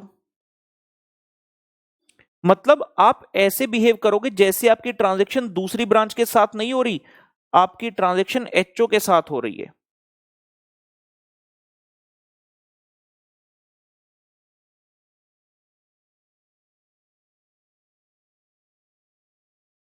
Supplying branch, जब आप गुड्स भेज रहे हो आपको कि to goods sent to branch, और रेसिपिएंट ब्रांच क्या कहेगी goods received from HO, it is as good as कि आपकी ट्रांजैक्शन एचओ के साथ हो रही है। तो सप्लाइंग ब्रांच कहेगी एचओ अकाउंट डेबिट, और रेसिपिएंट ब्रांच कहेगी एचओ अकाउंट क्रेडिट। कुछ इस प्रकार से आपकी जो ट्रांजैक्शन है वो कंक्लूड होगी। ध्यान से देख लीजिए क्या हो रहा है। सबसे पहले एचओ की बुक्स में बड़ा आसान है, एचओ कहता है यार तुम पर्सनल अकाउंट हो, debit the receiver credit the giver, जिसको रिसीव हो वो डेबिट हो जाओ, तो रेसिपिएंट ब्रांच डेबिट हो गया। जिसको मिला, जिसने सॉरी सप्लाई किया, credit the giver to supplying branch. Supplying branch कह रही है मेरे यहां से सामान जा रहा है तो to goods send to branch credit, और रेसिपिएंट ब्रांच को मिल रहा है वो कह रहा है गुड्स रिसीव्ड फ्रॉम एचओ, और जो बैलेंस रहेगा उसको एचओ के थ्रू करो। और एक और तरीके से समझ सकते हो, एचओ ने अपनी बुक्स में सप्लाइंग ब्रांच को क्रेडिट किया तो सप्लाइंग ब्रांच ऑब्वियसली अपनी बुक्स में एचओ को डेबिट करेगा। एचओ ने रेसिपिएंट ब्रांच को डेबिट किया तो रेसिपिएंट ब्रांच एचओ को क्रेडिट करेगी। इस तरह से भी समझ सकते हो, दोनों रूट सही है, मल्टीपल रूट्स हैं। इसे लिख लीजिए जरा।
Very important now, fixed asset का एक पॉइंट काफी इंपॉर्टेंट रहता है, उसको डिस्कस कर रहे हैं। सबसे पहले fixed asset account being maintained at branch. Normally branch का फिक्स्ड एसेट तो ब्रांच ही उसका रिकॉर्ड रखती है, लेकिन कई बार क्या होता है, एक फिक्स्ड एसेट इतना कॉस्टली होता है, इतना इंपॉर्टेंट होता है कि एचओ कहते हैं ब्रांच को इसका रिकॉर्ड तुम मत रखो, यूज तुम करो, रिकॉर्ड हमें रखने दो। वो मैं 18th पॉइंट कराऊंगा। पहले fixed asset account being maintained at branch, इसके अंदर पॉइंट्स बनेंगे। A point, fixed asset purchased by branch.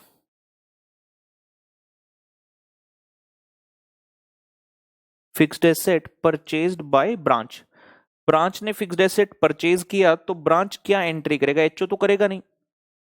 Branch बोलेगा फिक्स्ड एसेट अकाउंट, क्योंकि रिकॉर्ड आपके पास मेंटेन है तो आप अपनी बुक्स में अकाउंट ओपन करोगे। और पैसा गया तो टू कैश, बैंक या क्रेडिटर, किसी भी नाम से आ जाएगा। बहुत आसान।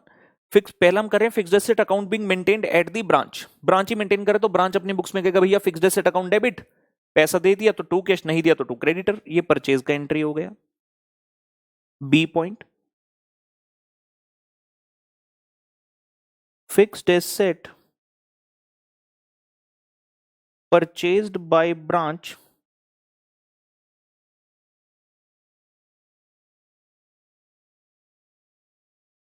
but paid by HO. Fixed asset purchased by branch but paid by HO. Branch ने परचेज किया, पेमेंट एचओ कर रहे हैं। अकाउंट्स किसकी बुक्स में मेंटेन है, हमने हेडिंग लिखा है fixed asset account is being maintain in the books of branch. Fixed asset branch ने परचेज किया, उसने कह दिया फिक्स्ड एसेट अकाउंट। पेमेंट किसने किया, एचओ ने। एचओ कह रहे to cash account, to cash कह दे, टू क्रेडिटर कह दे, अभी किया बाद में की, टू कैश ऑब्लिक क्रेडिटर्स, और बदले में दोनों एक दूसरे का नाम, एचओ कहेगा ब्रांच अकाउंट डेबिट और ब्रांच कहेगी टू एचओ अकाउंट क्रेडिट कर दिया। दोनों ने एक दूसरे को डेटर क्रेडिटर अपनी बुक्स में बना लिया। हमने फिक्स्ड एसेट लिया, पेमेंट हमें करनी थी लेकिन एचओ ने कर दी तो हमने एचओ को क्रेडिटर बना लिया, और एचओ ने पेमेंट करी, एचओ ने कैश क्रेडिट कर दिया कि पैसा हम दे रहे हैं, लेकिन ब्रांच को डेटर बना लिया कि हमें तुमसे लेना है।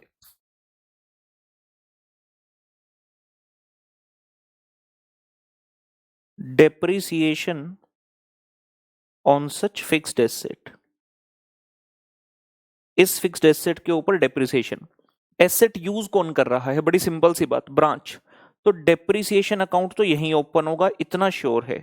क्योंकि एसेट आप यूज कर रहे हो तो खर्चा आपकी बुक्स में जाएगा उसका, और एसेट अकाउंट कहां मेंटेन्ड है, वो भी हमारे पास ही है। तो यार depreciation account debit to fixed asset account हो गया। ओए होए होए होए signature, depreciation account debit to fixed asset account.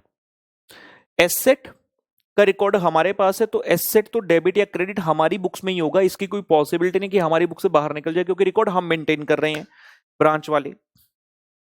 This is important. ये 17th पॉइंट हुआ। पॉइंट 18 यहां लिखा था fixed asset account being maintained in branch, तो fixed asset account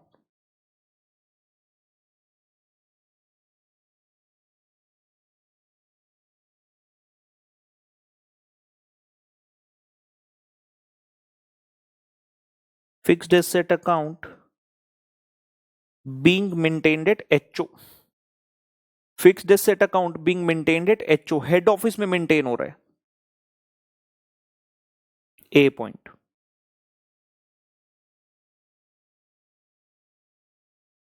fixed asset purchased by branch,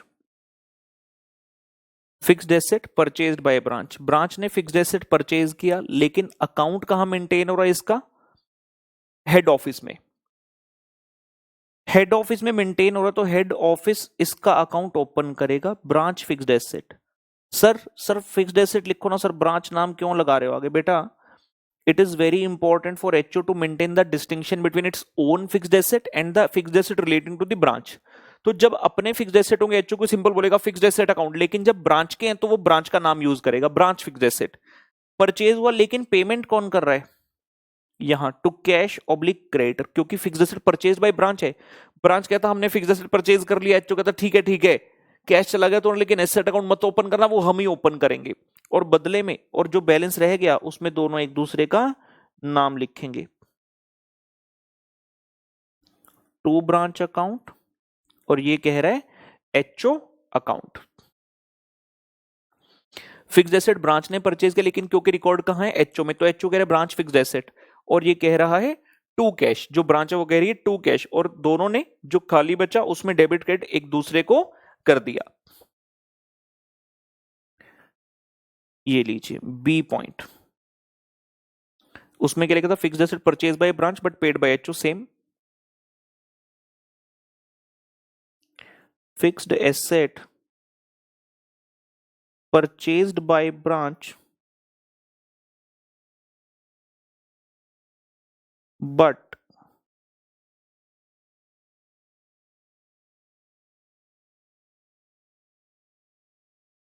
paid by HO. Fixed asset purchased by branch but paid by HO, purchase किसने किया, branch ने, पे किसने किया, एचओ ने। अरे ये कोई ये वाला पॉइंट थोड़ी है, fixed asset maintain branch, fixed asset का अकाउंट तो कहां मेंटेन है, एचओ में, तो एचओ कहेगा अच्छा परचेज हो गया, लाओ हम लिखें branch fixed asset account. Payment किसने किया, पेमेंट भी तुमने किया, to cash oblique creditors account, पीछे अकाउंट लिखना रह गया शायद, to cash oblique creditor account. तो ब्रांच क्या एंट्री करेगी, कुछ भी नहीं, ब्रांच को एंट्री करेगी। आपने एसेट खरीदा तो एसेट का तो वैसे रिकॉर्ड आपने मेंटेन करे, वो तो एचओ मेंटेन करे, तो एचओ ने रिकॉर्ड ओपन कर लिया, उसका अकाउंट ओपन कर दिया, और कैश वो भी आपने नहीं दिया, तो आप करोगे क्या, कुछ भी नहीं, नथिंग एट ऑल। हमारे ब्रांच में कुछ भी एंट्री इसका नहीं होगा। Depreciation on such fixed asset, depreciation on such fixed asset, ये इंपॉर्टेंट है। मैंने जब आपको पिछला पॉइंट भी कराया 17th नंबर पॉइंट, मैंने डेप्रिसिएशन के वक्त क्या बोला, एसेट इस्तेमाल कौन कर रहा है, यूज कौन कर रहा है, जो यूज करता है उसकी किताबों में खर्चा आता है। एसेट यूज कौन कर रहा है, ब्रांच, तो ब्रांच कहेगा डेप्रिसिएशन अकाउंट डेबिट, एंट्री होती है डेप्रिसिएशन टू एसेट, तो डेप्रिसिएशन तो ब्रांच ने डेबिट कर दिया भाई, लेकिन एसेट नहीं चाहकर भी कर सकते क्रेडिट, क्योंकि एसेट हमारे पास है ही नहीं, तो एसेट कहां पड़ा है, यहां। एचओ कहेगा टू ब्रांच फिक्स्ड एसेट, आराम से समझो ना, एसेट एचओ की बुक्स में, तो ईयर एंड पर वही तो बुक्स में वैल्यू कम कर सकते हैं। अगर 1 लाख का एसेट था, 10,000 की डेप्रिसिएशन है मान लो पहले साल, तो ईयर एंड पर डेप्रिसिएशन के बाद एसेट की वैल्यू 90,000 दिखनी चाहिए। तो एचओ 1 लाख में से 10 माइनस करेगा, 90 रह गई। लेकिन ये 10 का खर्चा कहां बुक होगा? ब्रांच में, क्योंकि ब्रांच इस एसेट को यूज कर रहा है। और जो रह गया उसमें एक दूसरे का नाम लिखो, तुम कहोगे ब्रांच अकाउंट डेबिट और ये कहेगा to HO account, depreciation to HO account. ठीक हो गया। और सीखेंगे अभी, पहले यहां तक आराम से नोट कर लीजिए, एब्जॉर्ब कर लीजिए।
ये हो गया जी पॉइंट नंबर 18 भी। मेनली जो जर्नल एंट्रीज करेंगे वो इसी में से होंगे, और हमने विद लॉजिक सीखा। इसकी प्रैक्टिस के लिए बहुत सारे क्वेश्चन हमारे पास हैं, कोई टेंशन की बात नहीं। एक और चीज स्पेशल है, मैंने पहले उसका कॉन्सेप्ट नंबर अलग बनाया था, मैं इसी में आपको करवा रहा हूं। We are talking about cash in transit and goods in transit. तो मैं यहां पर अलग से हेड बना लेता हूं,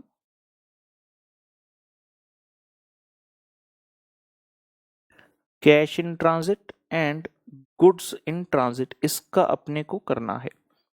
तो एक तरफ हेडिंग लिख लेते हैं कैश। ये मानकर चलो वेरी वेरी इंपॉर्टेंट पॉइंट है, बट बहुत आसान है। Cash in transit, goods in transit. Cash in transit, cash कौन भेजता है किसको? एचओ ब्रांच को भेजता है जनरली, या ब्रांच एचओ को भेजती है? ब्रांच एचओ को भेजती है। So branch sends the goods to HO, branch sends the sorry cash to HO. और goods in transit normally HO भेजता है ब्रांच को गुड्स।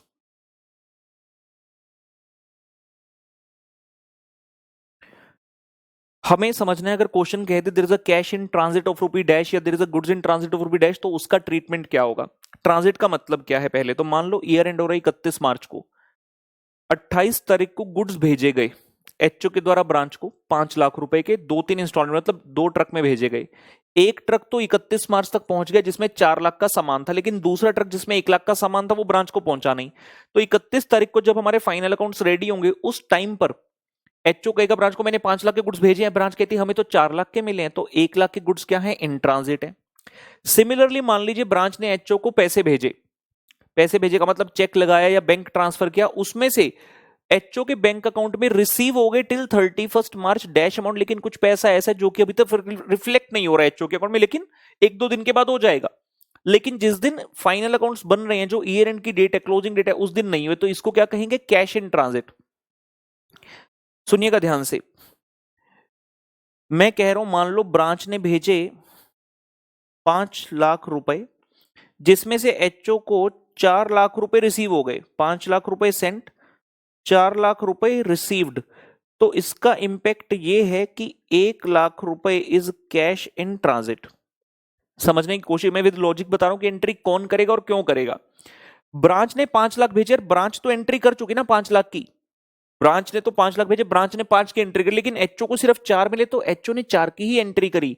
तो हम एंट्री कुछ इस तरह से करते हैं कि दोनों की बुक्स में सेम बैलेंस हो जाए। तो जिसको मिलने वाला है, जिसको मिलने वाला है देखो करेक्ट फिगर तो 5 लाख है, तो हम ब्रांच में 5 की बजाय 4 लाख नहीं करना चाहेंगे, हम कहेंगे ब्रांच की बुक्स में तो 5 लाख ठीक है, एचओ अपनी बुक्स में सही कर ले, तो एचओ को 4 लाख मिलने, जो बाकी 1 लाख है एचओ उसकी एंट्री करेगा, जिसको मिलने वाला है वो एंट्री करेगा। So in the books of HO entry होगा, in the books of HO. Normally जब ब्रांच पैसा भेजती है एचओ को, तो एचओ क्या एंट्री करता है, आराम से सोचो ना, एचओ को पैसा मिल रहा है तो एचओ क्या एंट्री करेगा, ये इन इतना नीचे क्यों जा रहा है, ऊपर चल। एचओ क्या एंट्री करता है, एचओ कहता है कैश टू ब्रांच, पैसा आ गया, credit the giver, cash to branch. अब ये क्या एंट्री करेगा, ये बोलेगा cash in transit account debit to branch account, cash in transit to branch account. Similarly HO ने ब्रांच को भेजा मान लीजिए 8 लाख रुपए के गुड्स सेंट और 6 लाख रुपए के गुड्स रिसीव हो गए आपको। इसका इंपैक्ट ये रहा कि 2 लाख रुपए के जो हैं दैट इज जीआईटी, मतलब गुड्स इन ट्रांजिट। एचओ ने तो सही एंट्री कर दिया 8 लाख की, लेकिन ब्रांच को 6 लाख के गुड्स मिले तो ब्रांच ने 6 लाख की ही एंट्री करी है, लेकिन कुछ दिनों के बाद बाकी के 2 लाख गुड्स भी आ जाएंगे। तो जो रेसिपिएंट है, जो ब्रांच है, अब वो गुड्स इन ट्रांजिट की एंट्री करेगा। So in the books of branch, in the books of branch, branch को जब गुड्स मिलते हैं तो ब्रांच एंट्री क्या करता है normally, goods received from HO to HO, सामान आता है तो आप डेबिट कर दो, debit what comes in, goods received from HO to credit the giver, HO आपके लिए पर्सनल अकाउंट है। तो आप क्या करेंगे, अब ब्रांच कहेगी गुड्स इन ट्रांजिट, अगर मिल गए होते तो गुड्स रिसीव्ड फ्रॉम एचओ, नहीं मिले तो goods in transit account to HO account, जिसको मिलने वाला है वो एंट्री करेगा। In the books of HO और in the books of branch entry होगा। लिख लीजिए पहले यहां तक, फिर आगे बताता हूं।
ये चीज समझ आ गई कि किसको बुक्स में एंट्री हमें करनी। अब क्वेश्चन क्या करता है, जानबूझकर मजे लेने के लिए, परेशान करने के लिए, लिखेगा कैश इन ट्रांजिट और क्या लिखेगा, pass the entry in books of branch. तो कैश इन ट्रांजिट के लिए in the books of branch, मैंने आपको क्या सिखाया, एंट्री कौन करेगा, जिसको मिलने वाला है, एचओ को मिलने वाला, एचओ ने कर दिया एंट्री। यार ब्रांच तो पहले ही भेज चुका ना पैसा, ब्रांच तो 5 लाख से एंट्री कर चुका, तो ब्रांच की बुक्स में कोई एंट्री नहीं होगी। तो जब क्वेश्चन ऐसा कहेगा, कंफ्यूज नहीं होना, क्वेश्चन कहेगा cash in transit dash amount pass the journal entry in books of branch, तो आपने कॉन्फिडेंस से कहना है नो एंट्री। ये नहीं कहना अरे यार राहुल सर ने ना बताया नहीं, भूल गए होंगे, पता नहीं क्यों नहीं किया, गलत कर दिया, पीछे वाले को पूछा, पीछे वाले कह रहे हाँ भाई होती है, आप भी उठाकर कराए cash in transit to branch. नहीं करनी, विश्वास रखो, ट्रस्ट रखो, बिलीफ रखो टीचर दे उत्ते, यदि एंट्री नहीं होनी। सिमिलरली गुड्स इन ट्रांजिट के लिए क्वेश्चन कहेगा pass the journal entry in the books of HO, तो भैया नो एंट्री, क्योंकि गुड्स इन ट्रांजिट की एंट्री होती है ब्रांच की किताबों में। ठीक है ना, ये चीज ध्यान रखना है, बिल्कुल लिख लीजिए इसे जो मैंने बताया।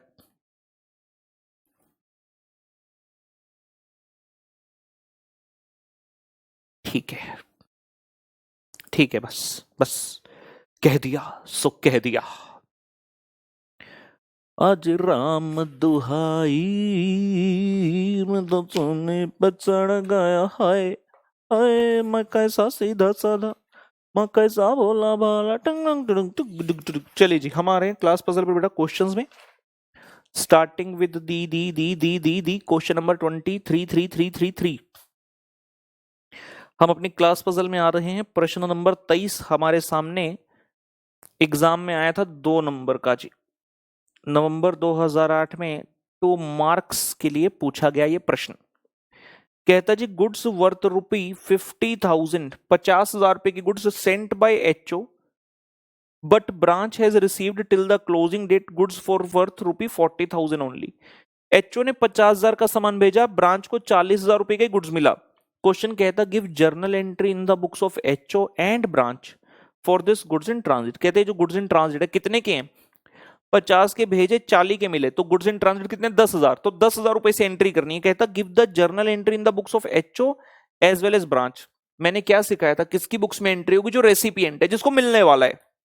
गुड्स किसको मिलने वाले हैं, ब्रांच को, तो ब्रांच एंट्री करेगी, एचओ की बुक्स में कोई एंट्री नहीं होगी। ठीक है, क्वेश्चन जानबूझकर कंफ्यूज कर रहा है आपको। So answer number 23। तो पहले इसका मेन नॉर्मल पॉइंट लिखते हैं, goods sent by HO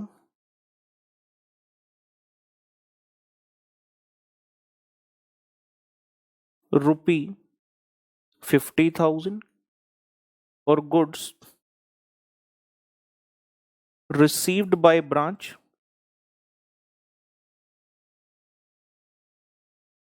₹40,000। HO ने भेजे 50,000 के, ब्रांच को मिले 40,000 के। इसका मतलब क्या हो गया कि there is goods in transit ₹10,000। पहली बात तो ये हमने क्लियर कर ली। उसके बाद आई books of HO, books of HO, तो इसमें हम शान से कहेंगे no journal entry is to be passed, no journal entry is to be passed, क्योंकि हम रेसिपिएंट की बुक्स में करते हैं। फिर हम कहेंगे books of branch, books of branch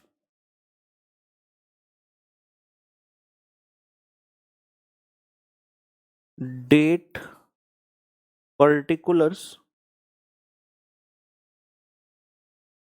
LF debit और क्रेडिट।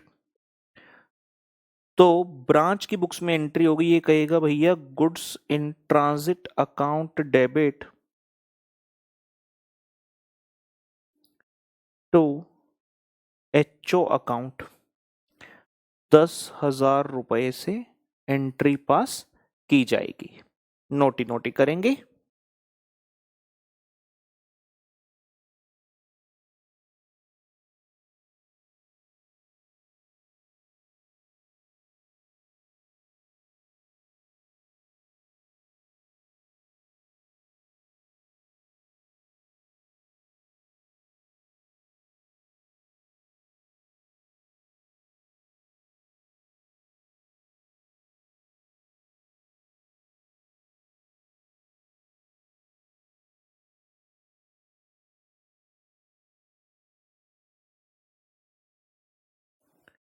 चलिए जी आगे बढ़ा जाए।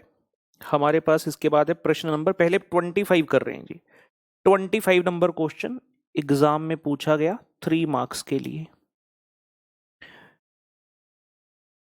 Show what journal entries would be passed by the, question में ये जरूर पढ़ना है किसकी बुक्स में पूछ रहा है, ठीक है ना।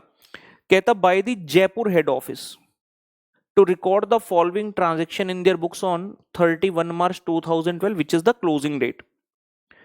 तो सबसे पहले remittance of ₹35,000 made by Sikar branch to the head office. तो ब्रांच एचओ को रेमिट कर रही है पैसा, 29 तारीख को भेजा था उन्होंने and received by HO on 5 अप्रैल।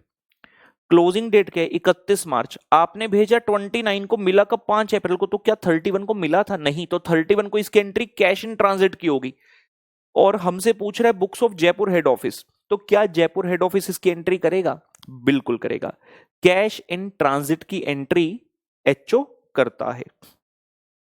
तो एक एक ट्रांजैक्शन बढ़ते चलते हैं और करते चलते हैं। आंसर नंबर 25, आंसर नंबर 25 किसकी बुक्स हैं भाई, books of Jaipur head office. Books of Jaipur head office है जिसमें हमें पास करनी है जर्नल एंट्रीज।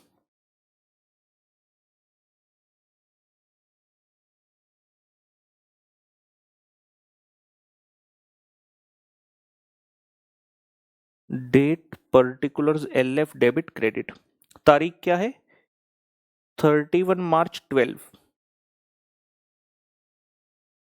तो cash in transit account debit to Sikar branch account, कितने रुपए कैश है 35,000 रुपए।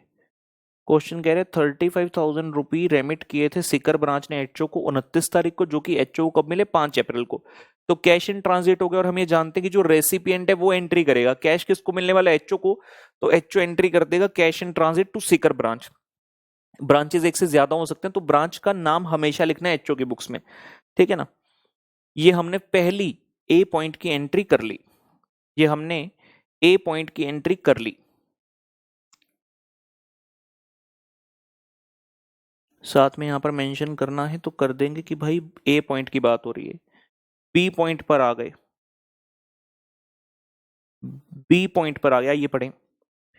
कहता जी goods of ₹63,000 sent by HO to the Bikaner branch 28 March को भेजा था, received by the branch on 4 April. 28 को भेजा, 4 को मिला, 31 मार्च को क्या था इन ट्रांजिट, लेकिन ये क्या है गुड्स इन ट्रांजिट। इसकी एंट्री किसको करनी चाहिए, रेसिपिएंट को। रेसिपिएंट कौन है, बीकानेर ब्रांच, तो बीकानेर ब्रांच को एंट्री करनी पड़ेगी अपनी बुक्स में goods in transit to HO. हम तो एचओ की बुक्स बना रहे हैं, तो क्या एचओ की बुक्स में कोई एंट्री होगी, जी नहीं। हम यहां लिखेंगे no entry shall be passed, no entry shall be passed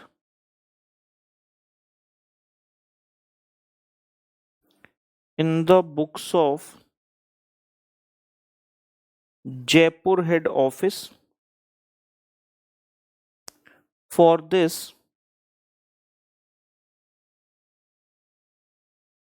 goods in transit of ₹63,000।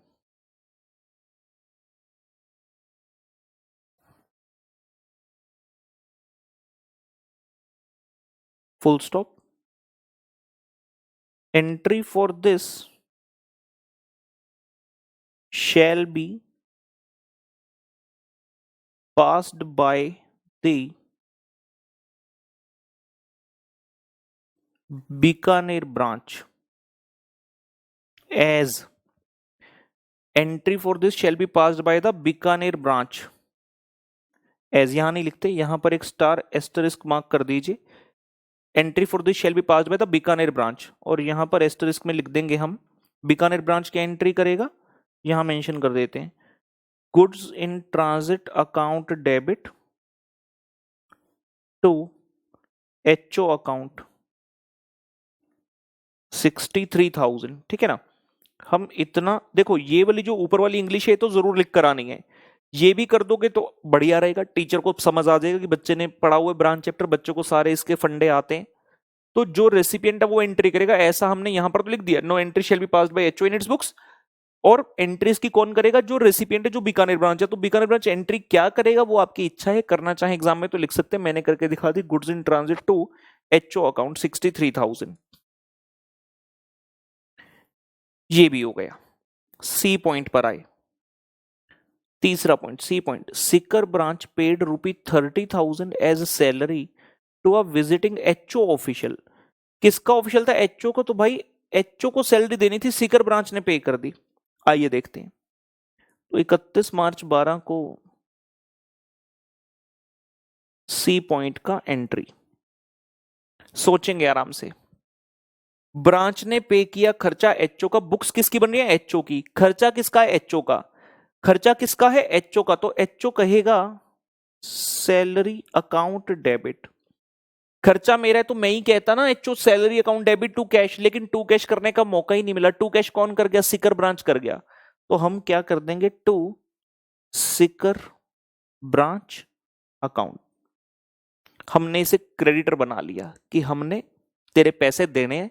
Branch ने क्या एंट्री करी होगी, ब्रांच ने कह दिया होगा HO to cash. Sikar branch ने क्या एंट्री की होगी, एचओ टू कैश। खर्चा एचओ का था तो एचओ ने खर्चा बुक किया, पे कर दिया, सीकर ब्रांच ने उसको क्रेडिटर बना दिया।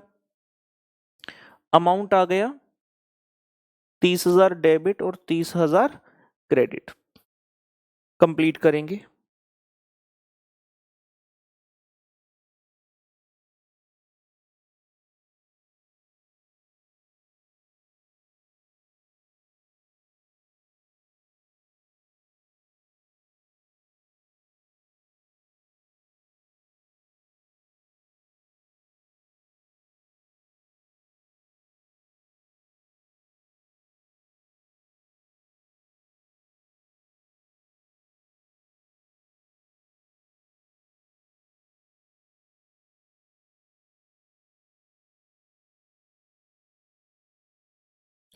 चलिए रेडी नेक्स्ट क्वेश्चन के लिए। अगला प्रश्न हम करेंगे प्रश्न नंबर 26। नवंबर 2004 में 6 मार्क्स के लिए पूछा गया। नवंबर 2004 में 6 नंबर के लिए प्रश्न पूछा गया। Give journal entries in the books of branch A to rectify और एडजस्ट द फॉलोइंग। तो अब की बार हमसे ब्रांच की बुक्स पूछ रहे हैं, पिछले प्रश्न में एचओ की बुक्स पूछी थी। हेडिंग देते हैं answer number 26।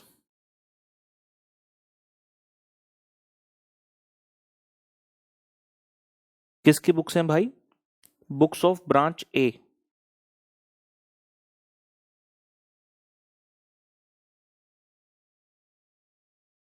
Books of branch A, जिसमें हम दिखा रहे हैं जर्नल एंट्रीज। हमेशा फॉर्मेट बनाकर करना है, मैं किसी रीजन से भी फॉर्मेट बनाकर नहीं कर रहा, मैं आपको साथ साथ कुछ चीजें बतानी भी हैं, तो उसके लिए फर्स्ट सबसे पहली जर्नल एंट्री क्वेश्चन में चलते हैं। कहते HO expenses 3500 allocated to the branch but not recorded in the branch books. HO के खर्चे एलोकेट हुए, याद है हमने एक पॉइंट सीखा था, HO expenses charged, HO expenses allocated to the branch. ये वो वाला पॉइंट है, एचओ के खर्चे ब्रांच को एलोकेट हुए। तो ब्रांच क्या कहेगा, एचओ के खर्चे ब्रांच को एलोकेट होने का क्या मतलब था, मैंने सिखाया था कि एचओ पूरा साल खर्चे करता रहा और लास्ट में अगर पता चला कि इस ब्रांच को इतना एलोकेट करना है, तो वो खर्चा बेसिकली ब्रांच को दे रहा है, तो it will become the expense of the branch. तो ब्रांच कहेगी एक्सपेंस अकाउंट डेबिट। लेकिन क्या कैश आपने पे किया, नहीं। कैश तो कौन पे कर चुका, ऑलरेडी एचओ पे कर चुका है। एचओ पूरा साल करता रहा expense to cash, expense to cash, expense to cash. लेकिन बाद में उस समझ में आया कि किस ब्रांच के लिए कितना खर्चा, मैंने पूरा डिटेल बताया था आपको जब सीखा, देख सकते हैं वहां पर जाकर। बाद में उसने ब्रांच को एक्सपेंस एलोकेट करना स्टार्ट किया, तो एचओ कर रहा होगा ब्रांच टू एक्सपेंस, और ब्रांच कहेगा अच्छा मेरा खर्चा है तो मैं डेबिट करता हूं, और पैसे एचओ ऑलरेडी दे चुका, तो एचओ को क्रेडिटर बनाया गया। कितने रुपए, 3500 expense to HO 3500। Second point पर आए,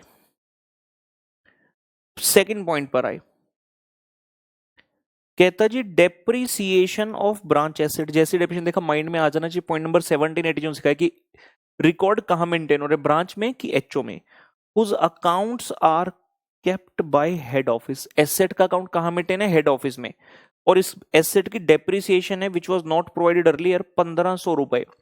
अगर एसेट अकाउंट एचओ के पास है तो ब्रांच फिक्स्ड एसेट के नाम से हमारा एसेट अकाउंट तो एचओ के बुक्स में है, लेकिन क्योंकि एसेट यूज कौन कर रहा है, ब्रांच, तो डेप्रिसिएशन ब्रांच की बुक्स में ही आती है।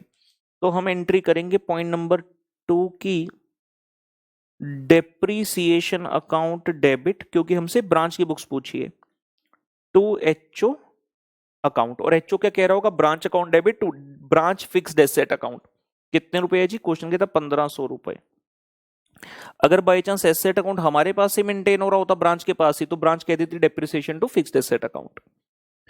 अगर अपने पास ही एसेट अकाउंट मेंटेन हो रहा होता तो इजीली कह देते depreciation to fixed asset account. Third point पर आ रहे हैं। Branch paid ₹2000 as a salary to HO inspector, but amount paid has been debited by branch to salaries account. ये क्या चक्कर हो गया, ब्रांच ने एचओ के इंस्पेक्टर को सैलरी दिया तो आप सैलरी अकाउंट थोड़ी डेबिट कर सकते हो। सैलरी किसका, ये खर्चा है एचओ का, तो एचओ लिखेगा सैलरी, तो ब्रांच थोड़ी सैलरी लिख सकता है। गलत हुआ।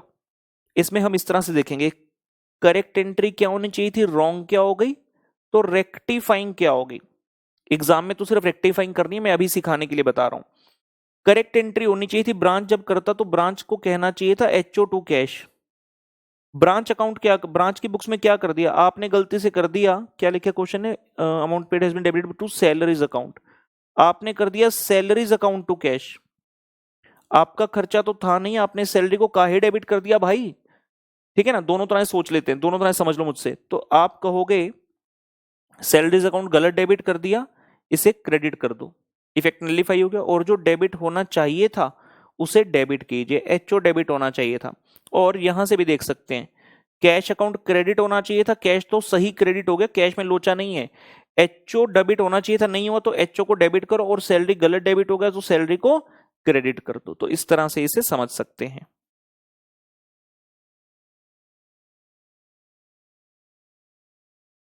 नोट कर लीजिए एंट्री नंबर 3।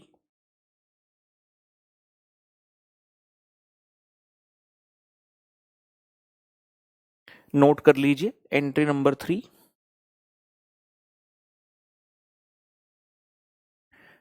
इसके बाद आ रहे हैं जी एंट्री नंबर 4 पर। कहते HO collected 10,000 rupee directly from a customer on behalf of the branch. हमारा डेटर था ब्रांच का, एचओ ने पैसा कलेक्ट कर लिया और कहते इसकी कोई इंटीमेशन ब्रांच को नहीं दी गई। तो जब ब्रांच को पता चलेगा ब्रांच इसकी क्या एंट्री करेगा, पैसा मुझे आना चाहिए था, मुझे नहीं आया, किसको आ गया, एचओ को, तो मैं कहूंगा एचओ अकाउंट डेबिट। लेकिन डेटर तो मेरा ही कम हुआ, तो मैं कहूंगा HO account debit to debtor account. कितने रुपए से, 10,000 रुपए।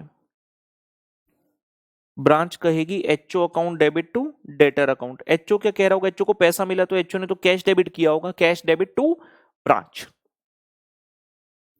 HO account debit to debtors account 10,000 रुपी।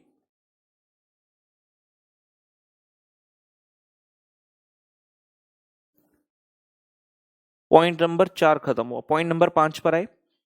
कहता question remittance of 15,000 sent by the branch not yet received by the HO. पैसा ब्रांच ने भेजा एचओ को, रेमिटेंस किसको मिलना है, एचओ को, तो एंट्री कौन करेगा, HO.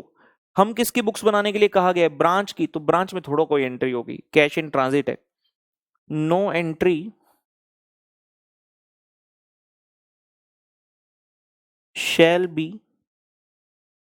passed by branch for this cash in transit of rupee 15,000. No entry shall be passed by branch for this cash in transit of rupee 15,000.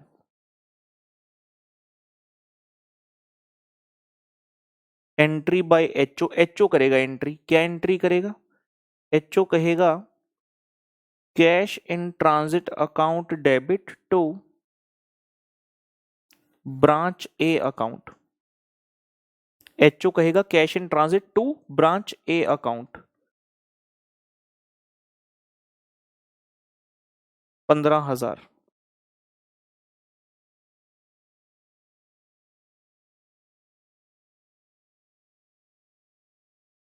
ये लीजिए point number 5, cash in transit हमें पता है HO करेगा। अगर goods in transit होता उसका entry अपन कर लेते ब्रांच में, लेकिन जो सामान जो ब्रांच ने पैसा भेजा वो किसको मिलने वाला, एचओ को, तो एचओ उसका एंट्री करेगा।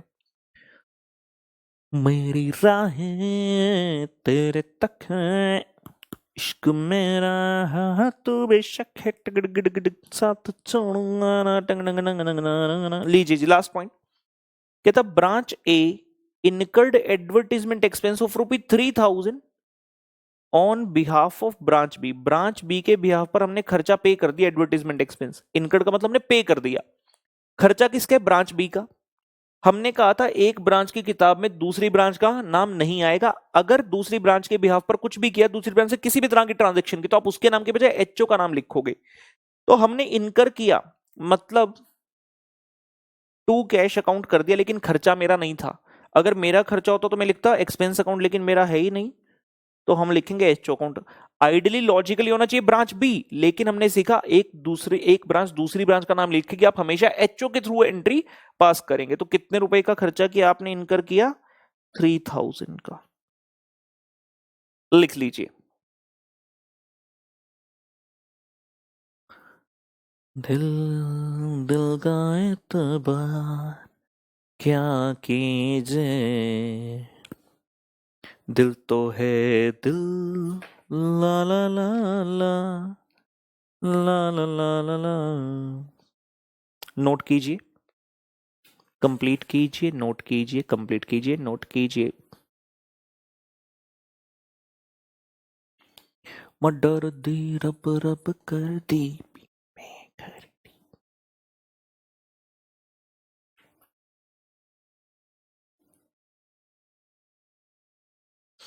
चलिए जी, आपको लेकर चलते हैं नेक्स्ट क्वेश्चन पर, जो है क्वेश्चन नंबर 27। मई 2014 में पूछा गया 8 मार्क्स के लिए, और आरटीपी मई 2015 में भी दिया गया।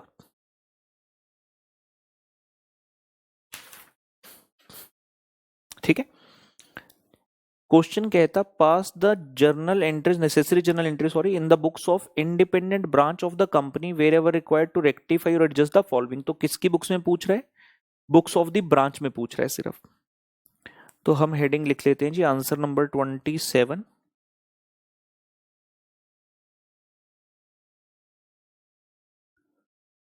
Books of branch. ਜਿਹਦੇ ਵਿੱਚ क्वेश्चन ਪੁੱਛ ਰਿਹਾ ਹੈਗਾ journal entries.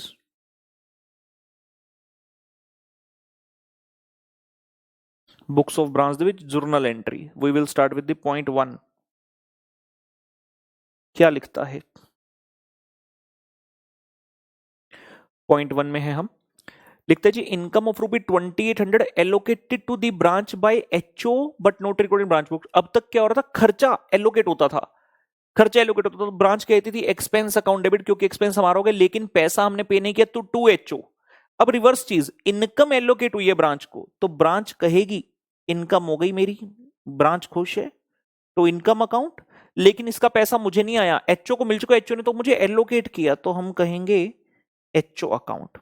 HO account to income account 2800। Reverse हो गया किसका? अगर खर्चा एलोकेट होता तो हम कहते expense to HO, income allocate तो एचओ टू इनकम हो गया। दूसरा पॉइंट, provision for doubtful debts whose accounts are kept by HO not provided earlier 1000। ये क्या चक्कर हो गया? Provision for bad debt accounts are kept by HO. अगर ये चीज ना लिखी होती, अगर सिंपल ब्रांच का प्रोविजन होता तो क्या एंट्री करते? Provision for bad and doubtful debt to debtor कर देते, provision for bad and doubtful debt to debtor कर देते। कुछ बच्चे के प्रोविजन की एंट्री होती है सिर्फ पी&एल टू प्रोविजन, बेटा वो तो ट्रांसफर एंट्री होती है, वो तो ट्रांसफर एंट्री होती है। मेन एंट्री क्या होती है? जैसे बैड डेट, आप ये नहीं कि सर बैड डेट की एंट्री होता है सिर्फ P and L to bad debt, bad debt होता है बैड डेट टू डेटर। यहां क्या? Provision for bad debt. तो प्रोविजन फॉर बैड डेट्स तो खर्चा हमारा है, ये श्योर है। याद कीजिए जैसे डेप्रिसिएशन का केस होता था, अगर चाहे फिक्स्ड एसेट का रिकॉर्ड एचओ में है, लेकिन डेप्रिसिएशन तो ब्रांच अपनी बुक्स में करती थी, खर्चा आपका है। Similarly provision for bad debt तो मैं रिकॉर्ड करूंगा, चाहे डेटर का अकाउंट एचओ ने बनाया। क्वेश्चन ने लिखा provision for bad debt whose accounts are kept by HO. Whose accounts मतलब उस डेटर का अकाउंट एचओ के पास मेंटेन है, लेकिन खर्चा तो मेरा है। Provision for bad debts to HO account, कितने रुपए? 1000 रुपए। 1000 रुपए से एंट्री पास की गई।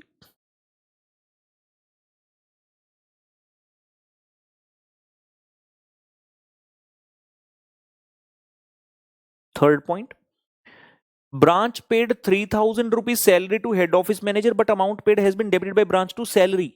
थोड़ी देर पहले भी ऐसा पॉइंट किया, गलती से ब्रांच ने सैलरी अकाउंट डेबिट कर दिया। अरे तुम्हारा खर्चा थोड़ी है, तुम्हारा खुद का होता तो कर देते सैलरी। किसका खर्चा था? एचओ का। तो तुम्हें किसको डेबिट करना चाहिए था? एचओ को। नहीं किया, डेबिट करो। और क्रेडिट किसे होना चाहिए था? कैश को। कैश तो सही क्रेडिट हो गया, जो गलत डेबिट हो गया सैलरीज, उसका इफेक्ट नलीफाई करने के लिए सैलरीज को क्रेडिट करो। तो एचओ टू सैलरी 3000 लिख लीजिए आराम से।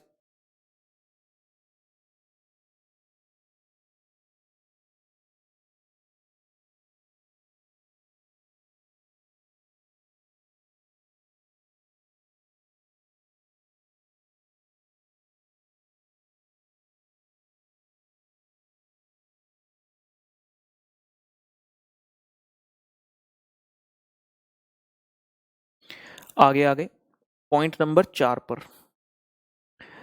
लिखता है branch incurred travelling expenses of ₹5000 on behalf of other branches but not recorded in books of branch.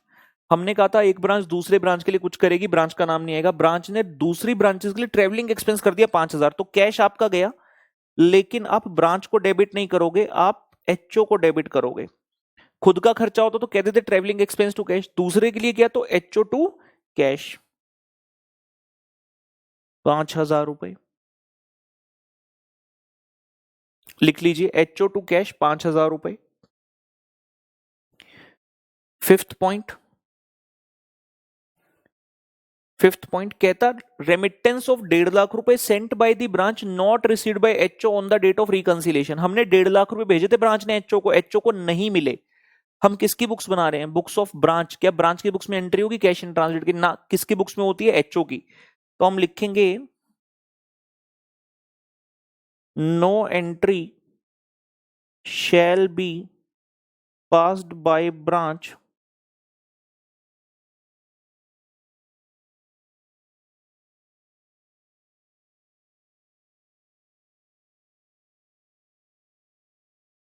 no entry shall be passed by branch for this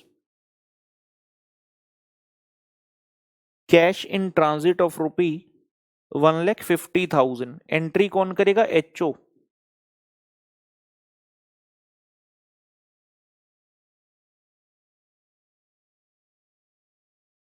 entry कौन करेगा? हेड ऑफिस करेगा। क्या एंट्री करेगा एचओ? एचओ कहेगा cash in transit account debit to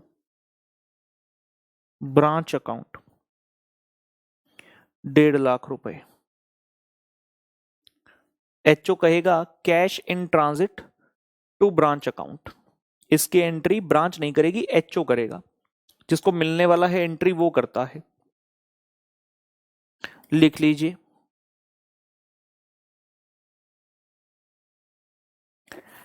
लीजिए बंधु बंधु तुम्हें हो बंधु सखा तुम्हें हो तुम्हें ला ला ला ला ला ला ला। पॉइंट नंबर 6 कहता है head office allocate 75,000 rupee to the branch as head office expense not yet been recorded by branch. तो फर्स्ट पॉइंट में इनकम एलोकेट हुई तो इसमें एक्सपेंस एलोकेट हो गया। किसने किया? एचओ ने ब्रांच को। तो ब्रांच कह रहे अच्छा हमारा खर्चा है, लाओ एक्सपेंस अकाउंट डेबिट, लेकिन पैसा तो हमने पे नहीं किया। पैसा तो एचओ ने पे किया, तो to HO 75,000। So easy, expense to HO 75,000 हो गया। सातवां पॉइंट कहता है एचओ कलेक्टेड 30,000 रुपए डायरेक्टली फ्रॉम ब्रांच कस्टमर और इंटीमेशन अब मिली। ब्रांच का कस्टमर था, हमें पैसा आता, हम कहते कैश टू डेटर, लेकिन पैसा आया ही नहीं, पैसा एचओ के पास चला गया, तो हम कैश की जगह कहेंगे एचओ अकाउंट डेबिट, और डेटर तो हमारे कम हो गए, पैसा तो हमारे डेटर ने दे दिया ना, डेटर तो कम हो गया, तो HO to debtor 30,000 rupees, HO to debtor 30,000 rupee. और लास्ट पॉइंट आता है, कहता है goods dispatched by head office amounting to 10,000 not yet received by branch till date of reconciliation, और उसके बाद मिले आपको गुड्स, तो ये क्या गुड्स इन ट्रांजिट, कौन एंट्री करता है, ब्रांच, जिसको मिलने वाला है, तो ब्रांच को मिलने वाला है, तो इसकी एंट्री तो ब्रांच ही करेगी, ब्रांच कहेगी भैया goods in transit account debit to HO account, कितने रुपए, 10,000 रुपए, goods in transit to HO account 10,000 रुपए।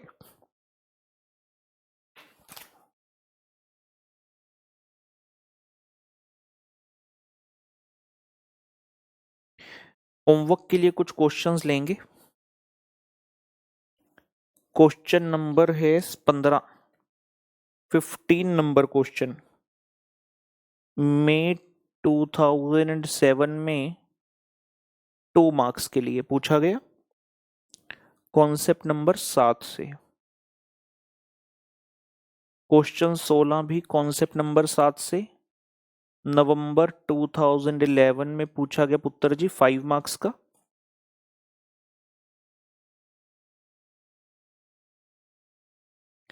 क्वेश्चन 17 कॉन्सेप्ट 7 से, नवंबर 2012 में 5 नंबर के लिए। जैसा भी आएगा करके आना, कुछ गलतियों की मैं करेक्ट करा दूंगा, कोई दिक्कत नहीं है। 18th concept number 7 exam question है जी, 5 मार्क्स का।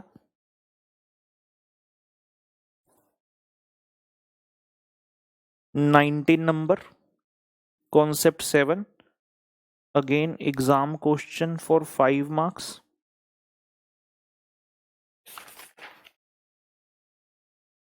और एक last 20th question concept number 7 नवंबर 2015 में 4 नंबर के लिए। ठीक है, ये जर्नल एंट्री क्वेश्चन है। आज का पूरा लेक्चर हमने भाई लगाया है जर्नल एंट्री पर, तो ये तो बनता है, इतना करके आइएगा। एक क्वेश्चन है रहता है अभी, बड़ा क्वेश्चन है एंट्री का, वो मैं नेक्स्ट क्लास में टेकअप करूंगा, ठीक है ना। इतना करके आइएगा, पूरा एंट्री को पहले रिवाइज करना, जो सिखाया, जो किए क्वेश्चन उनको देखना, उसके बाद होमवर्क करना, हो जाएगा, जैसा भी होगा करके आएगा। चलिए मुलाकात होगी आपसे नेक्स्ट क्लास में, तब तक के लिए बाय बाय।